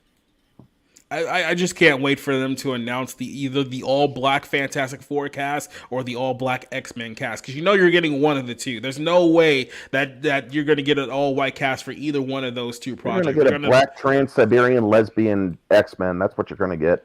Or Kiki Palmer.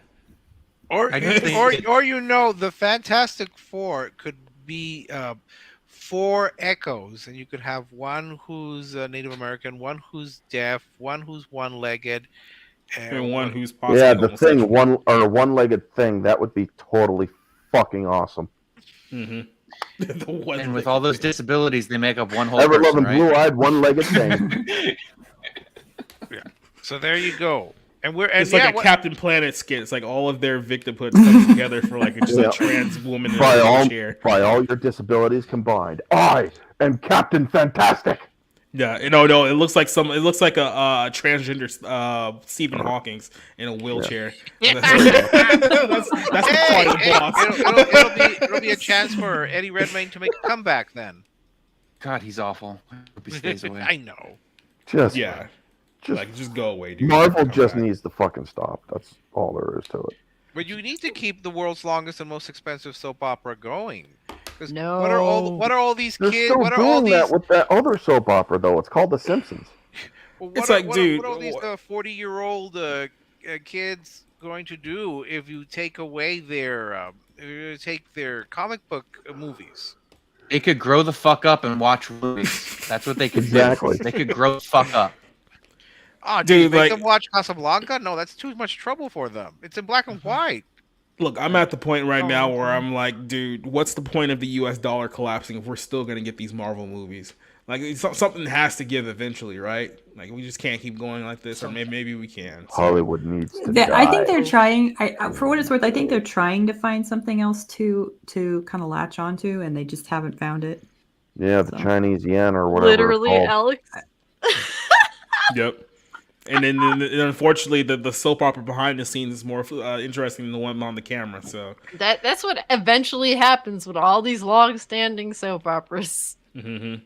Like, wrap it up. Like, that's one thing I kind of respect about UK television is that they don't go on like just forever. They'll be like, okay, we're gonna give you like 2 seasons and 6 episodes each, and then you just go. Obviously, you never watched Doctor Who, did you? Oh yeah, no, I don't watch that. I don't watch that trash. That was the one exception, dude. That dead franchise. Honestly, I think the only like long-standing all of Doctor Who sucks, in my opinion. Honestly, the only long-standing franchise that has really stood the test of time that fans still absolutely like hold to high praise with good reason is One Piece, the anime. It's pretty crazy that shit.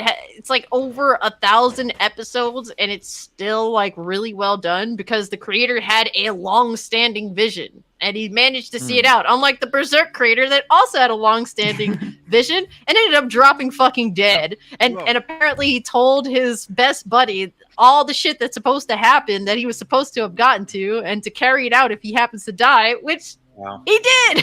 You need to carry on the MCU because what is Harry Styles going to do? All right. I forgot about that. Jack off in a dress in front of a bunch of kids. Look, I know that the focus here is not to make something that's artistic or beautiful or interesting or that lasts. However, do you guys know who Alex Ross is? The illustrator and the writer of like Kingdom Come. He draws these almost like hyper realistic drawings of both Marvel and DC. I would literally hire, if I was in charge, I would hire that guy to be my production designer, and I would hire actual screenwriters, and I would develop these things in a way that, as CS was saying, like that tells the hero's journey. Because like, if you're gonna make these movies, at least do the necessary work instead of like having these bloated budgets that are based on CGI garbage that isn't interesting to look at. And it's like he's on Twitter, Alex Ross. So I definitely recommend following him. His art is amazing, but that's a beautiful vision for both the MCU and DC. And I know that's not the focus of these large companies, but it's a shame because there's a lot of really great characters. There's a lot of great stories. As many of us have read in the comics. So it's just sad. There's so much potential. They're wasting it because they're trying to like skin the cow and try to like scrape all the meat off, and then they throw a bunch of dog crap in with it and stuff. So. And then they try to milk it afterwards. Yes, and I mean, when you can, maybe the problem also just trying to hire someone that you think is well versed in all these MCU products, like this guy who's going to come up from the TV shows to the film. The first Superman movie, who was that written by, or at least co-written by? Mario Puzo. And he wasn't well versed in Superman lore, and he said he thought this was a great tragedy. He saw it as a tragic story.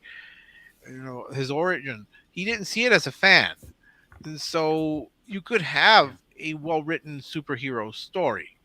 But you're not getting that with this product that needs to keep filling in more and more episodes, making the story more and more convoluted, and then trying to tie it into the TV shows, which is just going to be a harder and harder fit. So you do, I've said this before, you do need to have those previously on the Avengers opening sequences so that you could try to catch people up. It's becoming far too complex. With Deadpool now about to join to Wolverine, oh dear, it's just becoming too hard to try to keep up with all this. It's just making it such a mess. As Honestly, Jason Solo said, and sorry, Cass, you go ahead. I was just gonna say real quick, it's one of those things where now I demand the people behind this shit to actually know about like the comic book lore and stuff, because they are going out of their way to hire those who deliberately know nothing. They're a bunch of know nothings. And the problem is, it's like I used to feel the exact opposite, because back in the day, people that knew nothing of the lore of these things could still cultivate great stories because they're talented writers and creators. Now we don't have that anymore. We have a bunch of people in Hollywood that are all about the message, all about their fucking retarded agendas that no one cares about, that they can't manage to make their own successful franchise out of because they have no talent at all. They're a bunch of loser hacks. And that's why now I have this demand. But if it was back in the times of like, a Superman, the original Superman film or something like that, I'm okay. It's everything's situational. I would be okay with great creators making comic book content and they don't know anything about the comic books. There's actors in, Famke Janssen's one where she said, I hate the concept of comic books. I read novels. But yet I think that she did a great job with the scripts given to her in portraying Jean Grey. It's not perfect, but that's not on account of her. That's more so on account of the people writing these scripts and the direction. But I think her as an actress portraying Jean Grey, she made me a fan of Jean Grey. Her Jean Grey made me go assess who are my favorite X-Men characters and actually look more into Jean Grey, because I was more of a Storm and Rogue person prior to that. So like there are people that don't necessarily have to be into the actual lore, but they have to be willing to give great performances, to actually have some form of talent. You have a bunch of people that have disdain for the product itself, for the lore, for these stories, and they don't care about any of it. They just want to write their own garbage and their own messaging into something that is a well-known property. And that is disgusting. I don't know how we fix it, because they're like a bunch of fucking roaches in Hollywood at this point. I'm sad to have to say it that way, but it's true. They're probably some of the most hated people right now for good reason, and they earn it. Look at Lord of the Rings by like comparison, like the original trilogy. I know like hardcore fans have their disagreements over and stuff, but generally in the mainstream, it's very well beloved, and the Rings of Power stuff just was not. And there's a reason for that. There's a reason for that, because Peter Jackson went into doing his version with respect to Tolkien. He put aside all of his own personal agendas and ambitions to tell or to try to do Tolkien's story as best as he could. He failed. Right. He failed, and I'm saying he failed by Tolkien standard, not by movie standard. Right. He failed by Tolkien standard. Tolkien sold the movie rights to Lord of the Rings for $1, and he stated, "I'm doing this because I know it can't be done 100% faithfully." And he's right. It can't be. You cannot adapt You can't adapt his story 100% faithfully. Well, he should have charged more money if he knew they weren't going to do it right anyway. But if you know anything about movies and how unoriginal Hollywood is from its inception, the thing that's been done over and over again since the start is literary adaptations. And this is a story as old as Hollywood that it almost never, people are never satisfied. I will say this: the Lord of the Rings is one of the most faithfully adapted. Now I say that as someone I've not read the books in a long time, but then I remember thinking they did a great job. You have read them, okay, in a long time. Sorry. Yeah. No, I have. Yeah, it's been, I think I was 15 or 16 at the time. I'm reading them currently. We're gonna jump over. We're gonna jump over here to our next story. Yes. Yeah, let's move on before we run out of time. Yeah. I mean, like my closing thoughts on this is like Shut up! Oh my God, I don't care.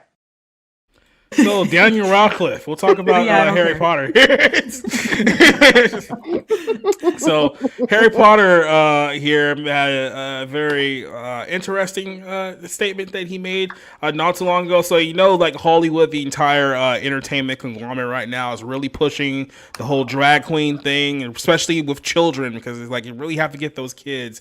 And they're pushing the whole gender transition for children. And Harry Potter himself here is on a video with the Trevor Project telling us that we can trust kids to tell us who they are. So I'm just going to give you a little quick excerpt from this video right here. I probably can't play because it will get copyright claimed, and then we'll need the WWE situation right here. But he says the Harry Potter star promoted gender transitions for children in a new video for the Trevor Project, in which he sat down in a roundtable discussion on transgender and non-binary youth. And then he said, we can trust kids to tell us who they are. In the video, Radcliffe spoke to a group of transgender teens and adults, some who began transitioning as early as 6 years old. I would have some questions about those people's parents. They discussed their experiences in transitioning and why they think trans pronouns are non-negotiable. And it's their belief that children can choose their sex at any age, because that's not an alarming statement whatsoever. That's totally normal. I don't understand why I don't understand why I can't just decide that I'm a girl. Daly, who's a male to female transgender, said, if it's a big decision to decide that I'm a girl, it's a big decision to decide that I'm a boy. It's the same thing. There's no age. You don't have to be 18 to decide that. I am who I am. So this is the argument that they're making to justify that teenagers and then who are far younger than teenagers can go into gender transitions and other forms of very gross mutilation stuff that they're trying to normalize here. And I'll get to that here in a second. Another male to female named D the Y or whatever. Deity the Y. Yeah, I don't know why these people just don't have normal names like Job. It's fucking retard. That's what I would say. I don't think we give children enough credit for coming into this world and having the sense of purity and understanding for themselves. All of this stuff sounds like predator talk, right? Like I'm not the only one. Like these are literally arguments. These are literally arguments you make when you're trying to have sex with children. Mm-hmm. These are the exact same arguments. Daniel Radcliffe, who identifies himself as cis and straight, says that there are some people in the world who are not trying to engage with this conversation in any kind of good faith. What, like you? And I think a lot of the time it has because people just don't know a young trans person. I wonder why that is. Another transgender person said that the first time I ever put on a chest binder, in case you don't know what a chest binder is, that's for women who wants to downplay their breasts so they can pretend to be men. It's like I was in tears because seeing yourself as yourself for the first time is such a transformative experience. So yeah, this is what's being promoted here. The discussion later moved on to trans pronouns like they, them, and a few other that they have adopted in transitioning. One person said, it's non-negotiable. I feel like people feel like it's optional. It's like, no, there's a very specific one way that English has to be spoken, and it needs to be applied to issues and to people, that those things need to change in our language. So now we want to change languages now too, because they're not inclusive enough to our gobbledygook. So this is what Harry Potter here is promoting, and you wonder why his career hasn't gone anywhere at the last few years. Yeah, everyone else saw all the red. This whole interview, this whole video is full of red flags from any normal functioning person who's not, a child predator. But I'm gonna go ahead and swing this one on to we'll swing it on to Rob here. What is your thanks on basically everything you just read there? Well, okay. Daniel Radcliffe is a pretty big figure to a lot of millennials and Gen Z people that love Harry Potter. I mean, that's one thing I hate about my generation is its inability to move off anything Harry Potter or MCU. It's really embarrassing. But so him coming out and saying this is kind of I don't want to say it's a big deal, but it's a big deal. The fact that he's kind of saying what children to transition to take to take drugs, to get operated on. I mean, Yeah. it's fucking insane. It's like, these are decisions that alter your life forever. You should be an adult when you make them. You know what I mean? Like, this is not like, hey, get your parents' permission to get married, which, guess what, can be annulled. Hey, that was a mistake. Let's forget it. Let's move. I'm probably annoying some people right now, but no, but you know what I mean? It's a decision that you can sort of like work your way through or work on or something. There is no going back. There is no uncutting a piece of your body off. You know what I'm saying? So I don't know why this is being pushed. Maybe I've had my head in the sand for too long, kind of being like, live and let live. But we've reached a point now where the permissiveness in our society has gone too far. We've allowed people to be what they want to the point where they're hurting themselves, where they're damaging their well-being for their future. So I don't know. Like, I'm really not somebody that says the government should be involved, but there is no way in hell anybody under 18 should be, even thinking about this in a serious manner. It's like, listen, I was incredibly confused as a teenager. I still understood I was a man. You know what I mean? Like, you do not lie to yourself. You do not continuously tell yourself something that is not true because it makes you feel better. I will not do that. I don't care what you call me. I will not acknowledge your fucking insanity. Think about it like this for a second. We see like these videos and these pictures of people who are, keep in mind, are adults, like full-fledged adults, and they get like the giant puffed up lips, or they're injecting themselves with like Sentinel to make it seem like they have like muscles and stuff like that. They completely butcher their face, and we always think to ourselves, why are you guys doing this? Like, well, why did you guys think that this is a good idea? We question these things in adults, but now they're trying to normalize the horrific gender affirming surgeries for both boys and girls on children, and saying no, it's totally normal when they do it. The way I see it, and I'm going to upset a lot of people, sex is assigned at birth. Children are not capable of making that kind of life-changing decision. That is why they are children. They need guidance, not indoctrination. Mm-hmm. And I'm sorry, but if anybody, and I do mean anybody, whether they be rich, poor, it doesn't matter. If you advocate for the maiming and butchering of children, you deserve to be put on your knees in front of public after being convicted by a jury and publicly executed. I was going to make it more graphic.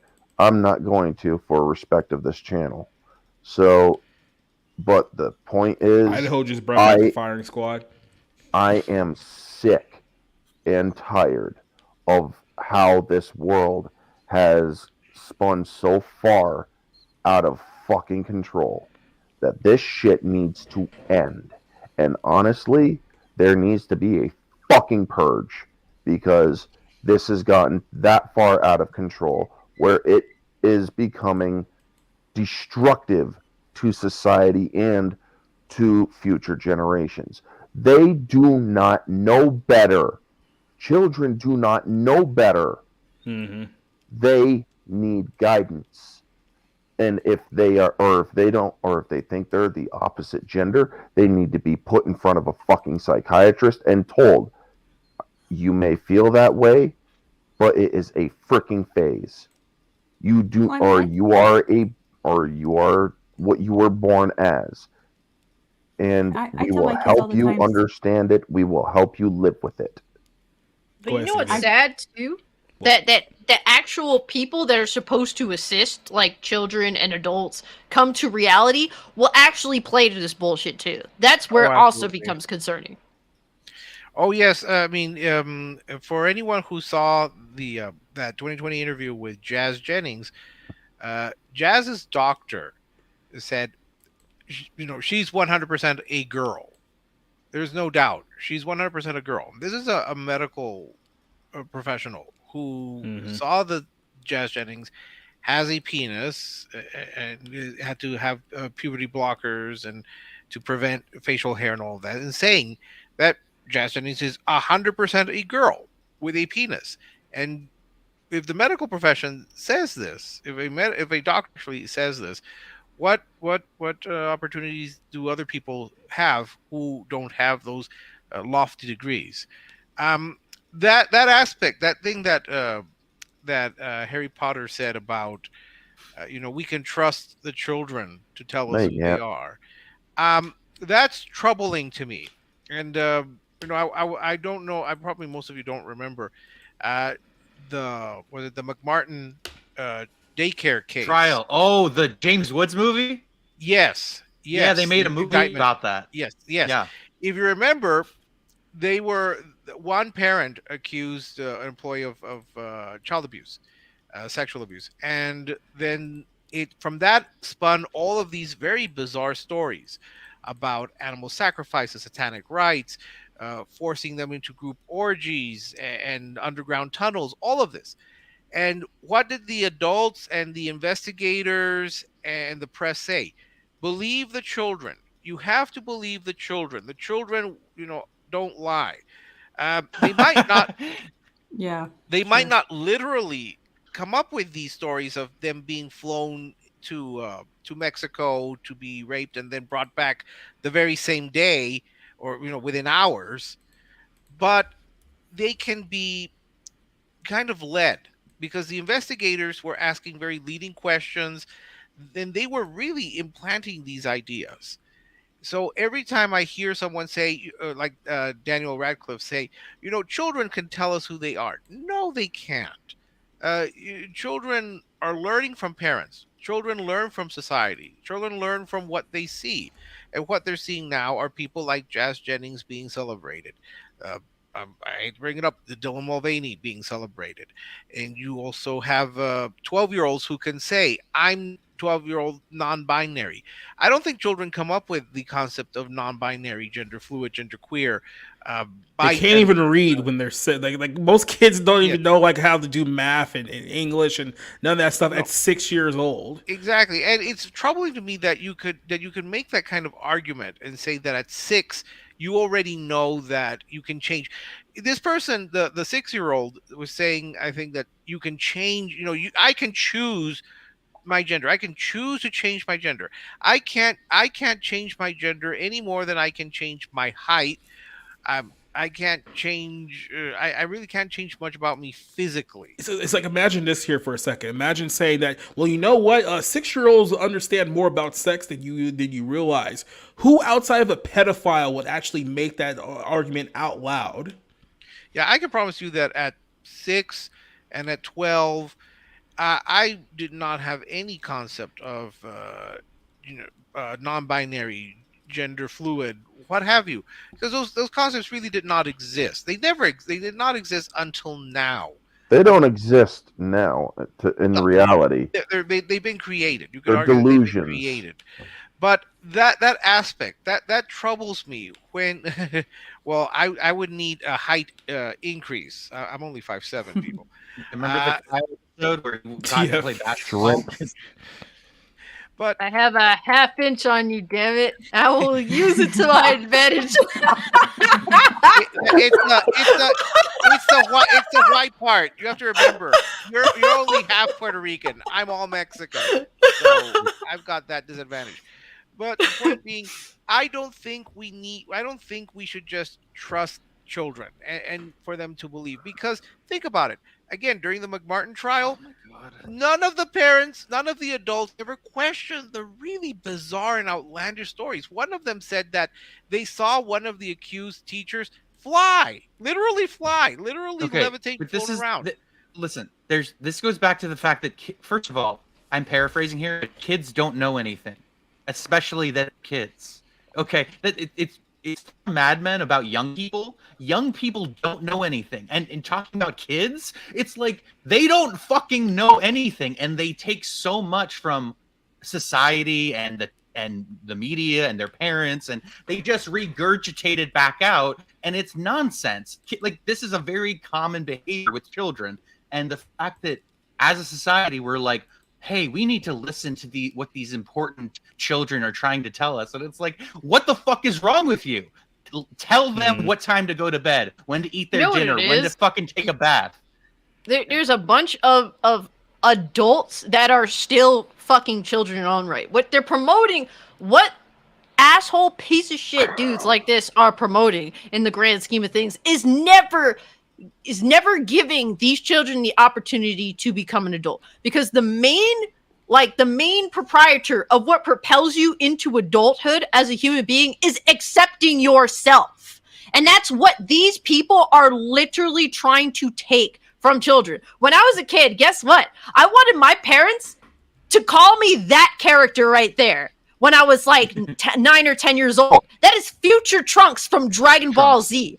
When I saw him for the first time in anime, I thought he was the coolest thing that ever existed, period. And I asked my parents to call me Trunks because of that. And guess what they said? No, your name is Cassie. I'm not going to call you some asinine anime character I know nothing about. And you're going to accept that. And guess what?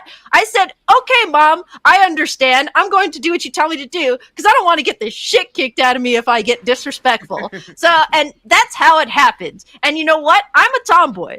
And I don't have these. I've come to realize that at 14 years old that I wasn't going to wear the girly pink dresses. I tried to because that's what society said that I should be wearing when I go to a special event or something, that I should be wearing the cutesy stuff, that I should be wearing the heels. And guess what? I tried that and it made me fucking miserable. But at the same time, I am not a boy. I will never be a boy. I don't want to be a boy. I am who I am, and I have learned to accept that around the age of 14, and I found my own style, what makes me feel comfortable, my person, my character, who I am as a person. And that is one of the things that projects you. That's the starting point of entering adulthood.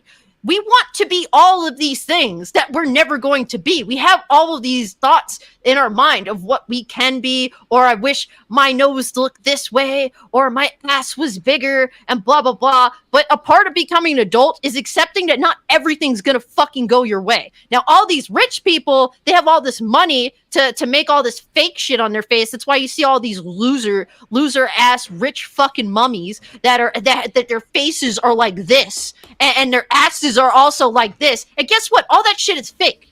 It still doesn't change the fact that before you had money, you had a flat ass and you had no lips. That just because it may look like you were born the way that you were, and we know what you looked like prior. You can pretend to be all this shit that you're not, but at the end of the day, it's all fake. You can continue to live this fake narrative if you so choose to, but stop dragging children into it. It's disgusting. It's heinous. It's scary. It's downright fucking creepy. You are a fucking creep. Creeping on little children. It's disgusting. I think it's like a little bit more than just creepy. Like plastic surgery. Well, Cassie brings up a good point. Her parents told her no, and we're not going to placate your ideas about yourself. We're going to go by the name that we gave you. Nowadays, most parents, especially those of the people who say that they are transgender, 12 years old, at 6 years old, at what have you, they never say no. They say yes, absolutely. You are completely right. The parents of that 11-year-old drag queen, Desmond is amazing. They never said no, and I'm sure that the kids in generation should have been arrested. Well, then the parents also in all those in the generation trans or generation drag or what have you on the Discovery. Oh yeah, you mean the show on Discovery Plus where literally 50-year-old drag queens were teaching an 11-year-old how to do drag performances. It was supposed to be normalized. None of the parents ever said no. They encouraged them. They took them to the drag shows. They told them how wonderful they were. Same with Jazz Jennings' parents. They also, the mother's so proud of her daughter, as she keeps saying, and just telling her, we're going to keep, you need to keep altering your body to try to match your gender identity. None of the parents ever say no, and I think that I'm probably one of the last generations, maybe not, that what the parent said went. I mean, you didn't disagree with your parent. It was a case of because I said so. That was it. That was the answer to all your questions. If I ever wanted something, and my mom said no, and I said why? Because I said so. I'm the mom. I'm the one in charge. Nowadays, it's the kids who tell the parents, okay, a 4-year-old will tell the parent, I'm transgender, I'm non-binary. The parent's not going to say no. The parent's going to say, oh yeah, absolutely. So we're going to start calling you by your preferred name. We're going to start referring to you by your preferred pronouns. We're going to start, you're going to start dressing. And it's not a surprise. You look at someone like Jazz Jennings. Was Jazz Jennings told no? No. Jazz Jennings was celebrated, put on covers of magazines, has a television show, book deals. Of course, if you're going to placate to a person's ideas about him or herself, of course that person's going to be happy because you're in a sense coddling that person in their ideas about themselves.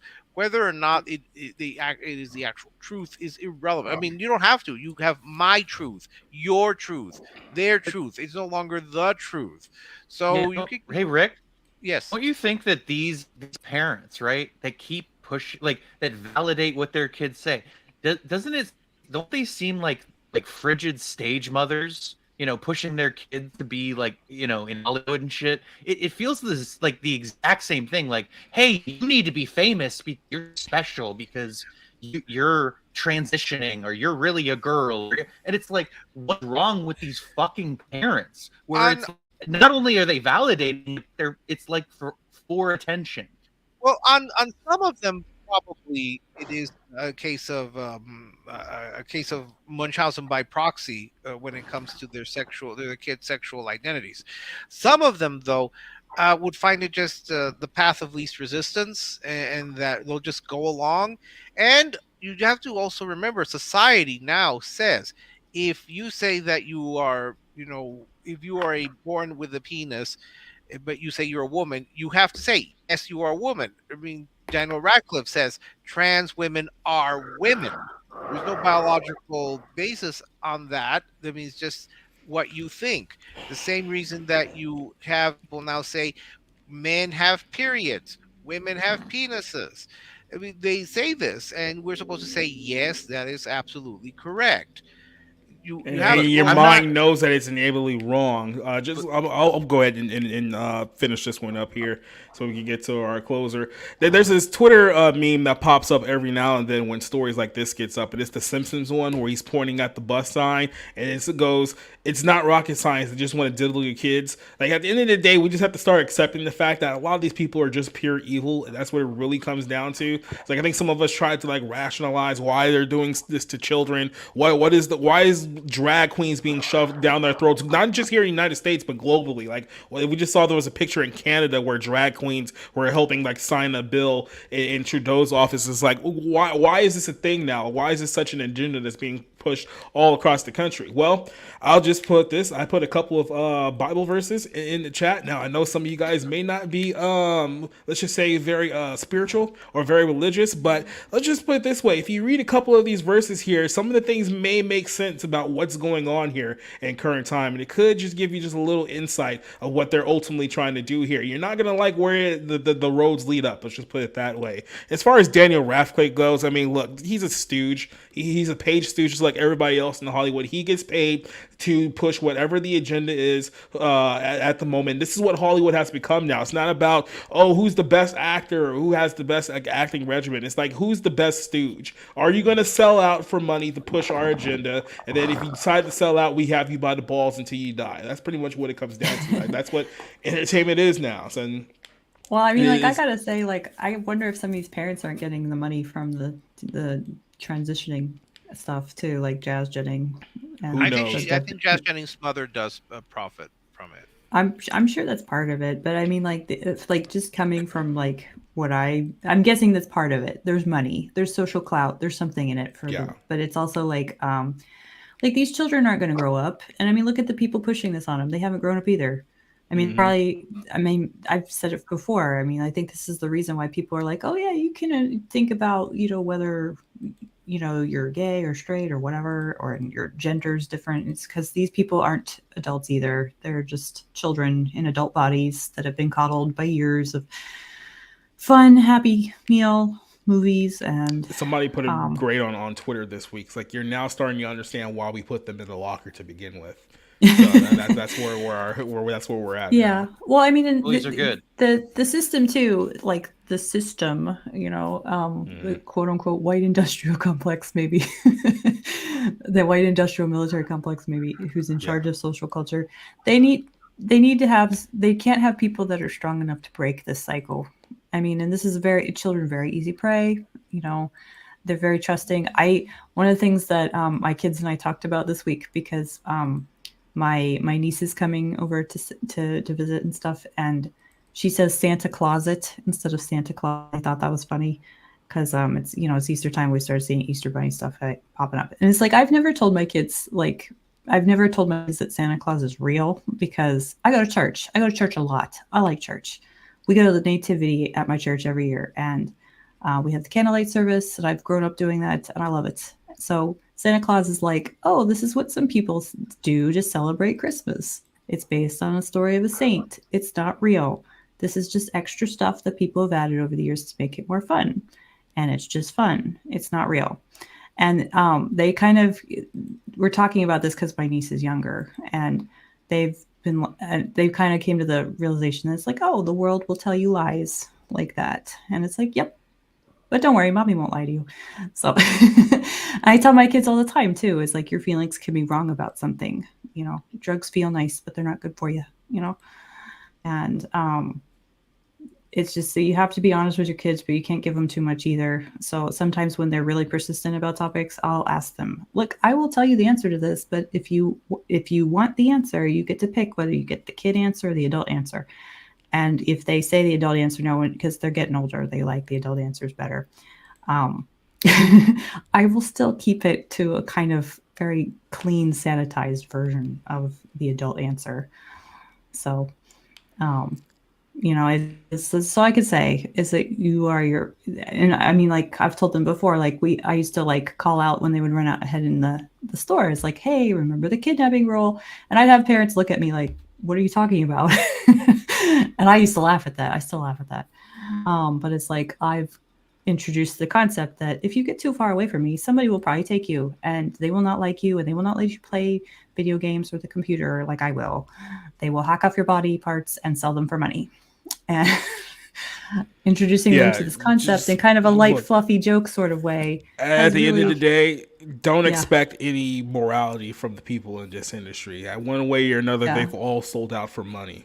And that's where it is. I mean, it's just, I will say, like, if you are a parent, like a Daniel Radcliffe, it does not have kids. I don't think he. No, he doesn't. No. I read somewhere he's like expecting a baby with somebody or something, but it's like, if you do not have kids yourself, please shut up.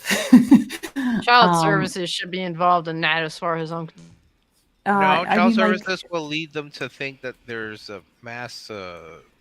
One of the more humiliating memories I have is like when I first got done with college and I was teaching, and my sister-in-law was homeschooling or whatever her kids. I used to like give her all these hints and try to teach her the right way to do stuff. And 10 years later, the whole thing has like flip-flopped, and it's probably not the best moment that I've had with my husband. I'll look back and I cringe at that conversation. It's like, you're trying to help, but you're doing a bad job. So you really should have just shut it up, Well, speaking of shutting up, we have one more story here. I was going to leave on this story, but it's like, no, let's just try to shift this to a somewhat positive note. Barbie Ferreira, who you guys probably have heard the name before. Maybe you haven't heard the name before. I only know about her because she was the fat best friend in that terrible movie Unpregnant, which initially got my review pulled 3 times on Letterboxd back when I was still on there. So I know very much about this person. And apparently there's been a controversy over the last few weeks about the fact that she was on the HBO show Euphoria, which I guess is popular among degenerate weirdos. But she left the show, so she's not on the show anymore. And then she talked about some of the reasons why she left. I think it was initially rumored that she left because she was difficult to work with behind the scenes. But apparently she just wants to tell people that, hey, maybe maybe she didn't want to play the fat best friend anymore. Now, is this the real story? Is she covering for her behind the scenes behavior, or is she just jealous at the fact that she's on a hit TV show where she's the less attractive person on the show? We'll let you guys decide here. This is from IndieWire, so I mean, you got to take that with a grain of salt here. This is an IndieWire story. Euphoria fans received shocking news last summer when Barbie Ferreira announced that she would no longer be playing the character of Kat Hernandez in the hit show Euphoria. After 4 years of getting to emote the most special and most enigmatic character, Kat, I've had to say a very teary goodbye, she wrote on Instagram. I hope many of you come to see yourself the way that she did. And that, as I said, that she brought joy to see her journey as to the character to this day. I put that all in the care and love to her, and I pray that you guys can feel it. Love you, Catherine Hernandez. So that was her story. Now, after she left, there was stories circling around, the internet and in the trades that she became very difficult to work with behind the scenes. There was speculation that there's also had difficult shoots due to many blaming the showrunner for the chaos by being Sam Livingston.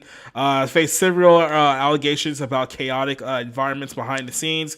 She denies that her exit had anything to do with Livingston. She also declined to offer additional details about her departure. But she did speak with Dax Shepard not too long ago, and the actress explained that her departure was a creative choice that she made because she didn't see an organic way to famously play a body-positive character without becoming cliche. It's like, I don't think there was a place for her to go. He said, I think that there are places that we could have gone with her. I just don't think that it would have been a fit for the show, and I don't think that if I was going to do her justice, I think both parties knew that. I really wanted to be able to not be the fat best friend. I don't want to play that, and I think that they didn't want that either. Now, this is pretty much because she's been typecast as the fat best friend in many things over the last few years. So, like I said, you're essentially on a show where everyone is basically a star because they're much more attractive than you, and you're probably like the least attractive person on the show. But not only that, but let's be honest, this show, which I think we've talked about a couple of times before, it's basically Degrassi if Degrassi was far more degenerate than Degrassi got in his late years, and for some reason it's the number one show. Yeah, it's far worse. And there's a simple fix to all this. To this, I don't know, Barbie Ferreira. Your name is Barbie. Why don't you start looking like a fucking Barbie doll? Stop being fat. If you don't want to be typecasted as the fat friend, stop being a fat fuck. It really is that simple. I lost 60 fucking pounds in 6 months. It's possible. Just put down the fucking knife and fork. It's really that simple. Count your fucking calories. All you have to do, it's crazy. All you have to do is have some form of knowledge of how many calories you are consuming and stop fucking consuming them. Otherwise, you're going to continue to be a fat fuck, and you're going to continue to be typecasted. And not for nothing, you should be happy you're even being typecasted. Yeah. This is actually very similar to the Bella Ramsey thing about how much it hurt that she wasn't, the Hollywood beauty standard. I'm like, you look like a fucking thumb, bitch. Shut the fuck up. Like, just be glad you have a career, meaning your talent shows through your ugly fucking face. Anyway, listen. It's easier to fix fat than ugly. True. That's true. Anyway. Has she shown... Oh, sorry. So, I like Sam Levinson. Okay? I like his artistic viewpoint, his vision. I liked, Assassination Nation. They came out in 2017. I even liked Malcolm and Marie. The movie was Zendaya and John David Washington on Netflix. I like his visual artistic input. Yes, Euphoria is about high schoolers doing like secret sexual shit all the time, doing drugs, it's very nihilistic, it's very dark. But on an artistic level, I've seen only the first season. I enjoyed it. But yeah, it's not for it's very provocative. So I'll say that. But yeah, Barbie Ferreira, she had a role in season 1 where she was a fat webcam girl, and she found it empowering. So from the start, this character was, plus sized or whatever term, positive, body positive terminology they want to use. I don't know what she's complaining about. Like that the character didn't have anywhere to go. I mean, you didn't bring much to the table for them to sort of invest that. So, I don't know. I think Sam Levinson will be successful. I kind of want to see The Idol, which is going to premiere at Cannes here in the next couple of weeks. But whatever. I know. I know that this is not the not the crowd for him. But I've generally been a fan. I just looked her up. This is a pretty girl that's like 100 pounds. No, I'm exaggerating. She's a pretty girl, but she's obese. If she actually, put in the work to lose weight, I think that she would be very pretty, very attractive, very leading role capable. I don't know what her talents are in terms of on camera, but I think that if she actually lost weight, that she would get the roles that she wants. But the reality is you have to put in. Yeah, exactly. The reality is you have to put in the effort to meet the goals that you want. You can't just expect to be handed everything to you. Do you guys remember Ugly Betty? She's Ugly Betty. She's America Ferrera. Mm-hmm. Yeah, I mean, she's basically gotten over by being like not only like the fat character, the quote unquote, body positive character, but she's also gotten over being like the queer character because I guess she came out as queer as well. So I mean, she has that working for her as well. Doesn't mean anything. Yeah. Well, here's a question: did this girl show any interest in actually losing weight? Is that part of her statement, or is she just saying that she's sick and tired of being seen as the fat best friend? Because if she would or if she wants to lose the weight, I'm pretty sure she could. She has, or I'm pretty sure if she has the drive to do it, she will do it. But if she's not, and she's only going to keep on complaining, well, stuff another fucking cheeseburger in your mouth and then shut your fucking mouth for good, because nobody's going to freaking sympathize with you. Look, I'm fucking overweight. This is my gut right here on the camera, folks. So yeah, I'm working on getting rid of that because it's freaking hampering me physically. Mm-hmm. But it's going to be a tough slog. Now, like I said, if she wants to lose it, she'll freaking lose it. If she doesn't want to lose it, don't complain when you're only going to be typecast as a fat fucker. Fat queer fucker too. So that's fine. Fat queer fucker. Well, look for a lady to freaking trib with. Just don't fucking smother her to death. Because I did read the article when this came out, and basically she was saying that basically she wants to stay fat and have more inclusion in the show and have her character be developed more. And it's like the show's literally about young people like fucking and doing drugs and like.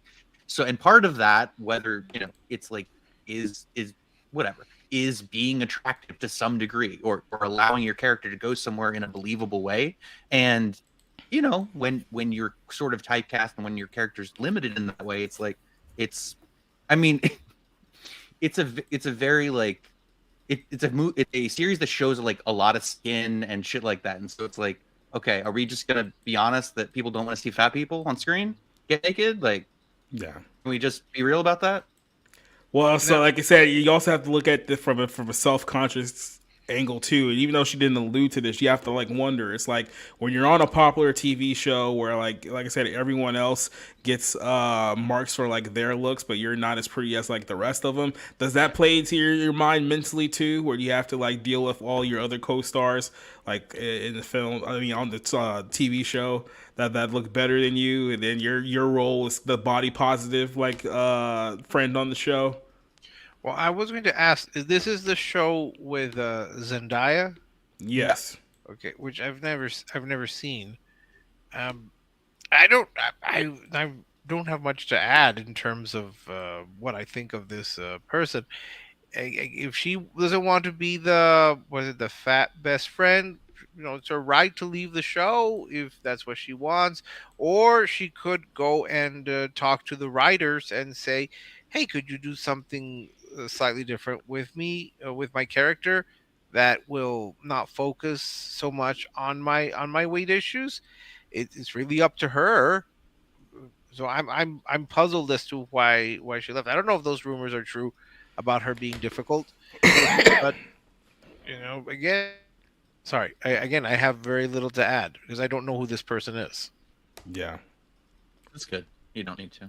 Yeah, you're not missing much. Trust me. I'm just throwing it out there. But yeah, look, this is my final thoughts about the film. I don't particularly like this actress due to the roles that she has been associated with. But like I said, there's multiple issues going on here. Like I said, there's insecurity. There's probably an unearned ego on top of that due to some of the things that she's been rumored to have been difficult to deal with behind the stage. You can only imagine with all those girls in one place, getting them to be on the same page is probably a living nightmare in and of itself. But I mean, it's like, yeah, look, you're upset because you probably realize that you're being typecast in certain roles. But hey, look, unless you make some personal changes within your life one way or another, that's pretty much your ceiling in Hollywood right now. Like, you're not going to be cast as the love interest in any kind of like big movie. You're not going to be in like some superhero film anytime soon. At least not, in a role of the superhero. But it's like, yeah, when you realize you hit a wall, you got to make some changes. We think about, like I said, we talked about pro wrestling so much on this show, but go back to pro wrestling. When your gimmick starts to get stale and the fans stop caring about you, you got to change something up, or else you're just going to be a person on the roster who no one wants to care to watch. And that's pretty much where she is right now. So, any last thoughts about this one before we wrap things up? All right, I'm going to take that as a big NO so we can go ahead and get the hell out of here finally. Yeah, it's not that interesting. Yeah, I know. I just didn't want to end on, the mutilating kids segment. I was just like, it's probably not the best way to do it. Yeah, let's bring back anorexia and bulimia. Yeah, exactly. Things were a lot better when people were just complaining about, this is an unhealthy body type. It's like, yeah, it's totally unhealthy to what we're promoting now. But we're going to go ahead and wrap things up and get out of here. I know you guys got time to promote stuff too. So I'm going to go ahead and start off with Rob here. I know, Rob, you got a lot of free time on your hand until you start your new job. So what do you got coming up here? Yeah, I actually start tomorrow morning. So I don't. But regardless of that, I still need to get back to writing my reviews. So I think I'm going to jump back in with Air, which is coming up this weekend, along with, God forbid, that Super Mario Brothers movie, who I do not know who they made it for. Like, is it a kids movie? Is it for teenagers? Is it for families? I don't know. But I feel like it's going to be a bunch of 30 and 40-year-olds, but whatever. Yeah. No judgment, except there's a lot. Oz not cough. But no, I can't hear what Cassie said. But yeah, no. So those reviews are coming up, and thanks for having me on again. I appreciate it. Check out my Twitter. I'm loud and obnoxious. Yes. And we love you for it. Speaking of loud and obnoxious, we also have this person here on our show as well. So what do you got coming up there, Cassie? So somebody on Twitter went like super viral for basically saying, I totally beat this game that is, for people that actually like challenge, but I'm going to bitch and whine about, this game should be easy for people that, have disabilities, even though I don't have a disability, but I'm going to put them on the chopping block as to why I want these games dumbed down. And I'm talking about, obviously, the Soulsborne series or Elden Ring as of recently. So yeah, I'm going to make a video just absolutely shitting on this human being because they earned it. So if they see it, I hope that they do, and I hope that they start crying. So that's my goal, to make this person cry. Hopefully my video gets to them. And yeah, always got something going on. If you would like to catch me on Cult Classic Cage on YouTube, Kick, Twitter, whatever have you. All right, Orange Hat, you're up. What you got coming up, bud? Well, I'm Orange Hat Reviews. I do movie reviews, mystery reviews, where I give hints throughout the week for movies. And during the month of April, I'm doing movies that involve a resurrection or a character being resurrected. Not in a biblical sense, but in other senses. Today's mystery review that I did was Blade, because it was a mother resurrected. Next week, or the hint for next week, is Evil resurrected. So the hints will make it more clear throughout the week. Also on Sundays, I do Infinity Saga Sundays with C.S. Johnson and a few other panelists, where we discuss the Infinity War movies, or the Infinity Saga movies from the MCU. We won't be going live on Easter because it's Easter and many people like to celebrate with their families. So the Sunday after that, we're going to be talking Incredible Hulk. We already did Iron Man last week. And other than that, I will be trying to get out content as best as I can. However, due to medical reasons, I am trying to take it easy as best as I can too. So, yeah. Oh, rest easy. We got CJ, what you got? I got my Kickstarter campaign this month. Woohoo. So I'll see if I can put it in the link there. I don't know. Yep. So speaking of superhero stuff and other stuff, I don't know. I got a superhero comic coming out this month. I'm excited for it. It's just really late, so I don't sound that excited.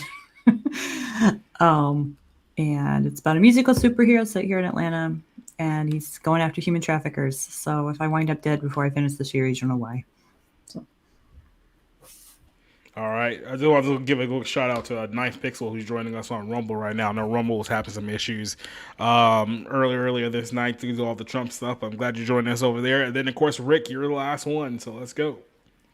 Yeah, just keep an eye out for more reviews that I'll be publishing, and yeah, I'm just waiting to see what movie I'm going to be suffering through for next week.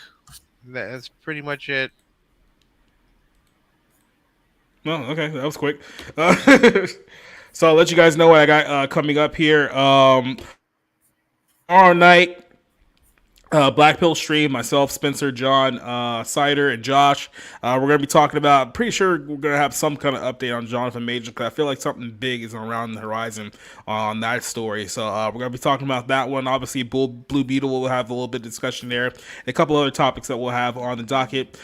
This Saturday, I think we're going to be doing a UFC stream, so keep a lookout for that on Saturday. Monday, we're going to be reviewing the Mario movie. And then next Tuesday, right here on the Barroom Podcast, episode 43, we'll be back here once again with another episode. Joining us here on YouTube, on Twitch, and on Rumble this week.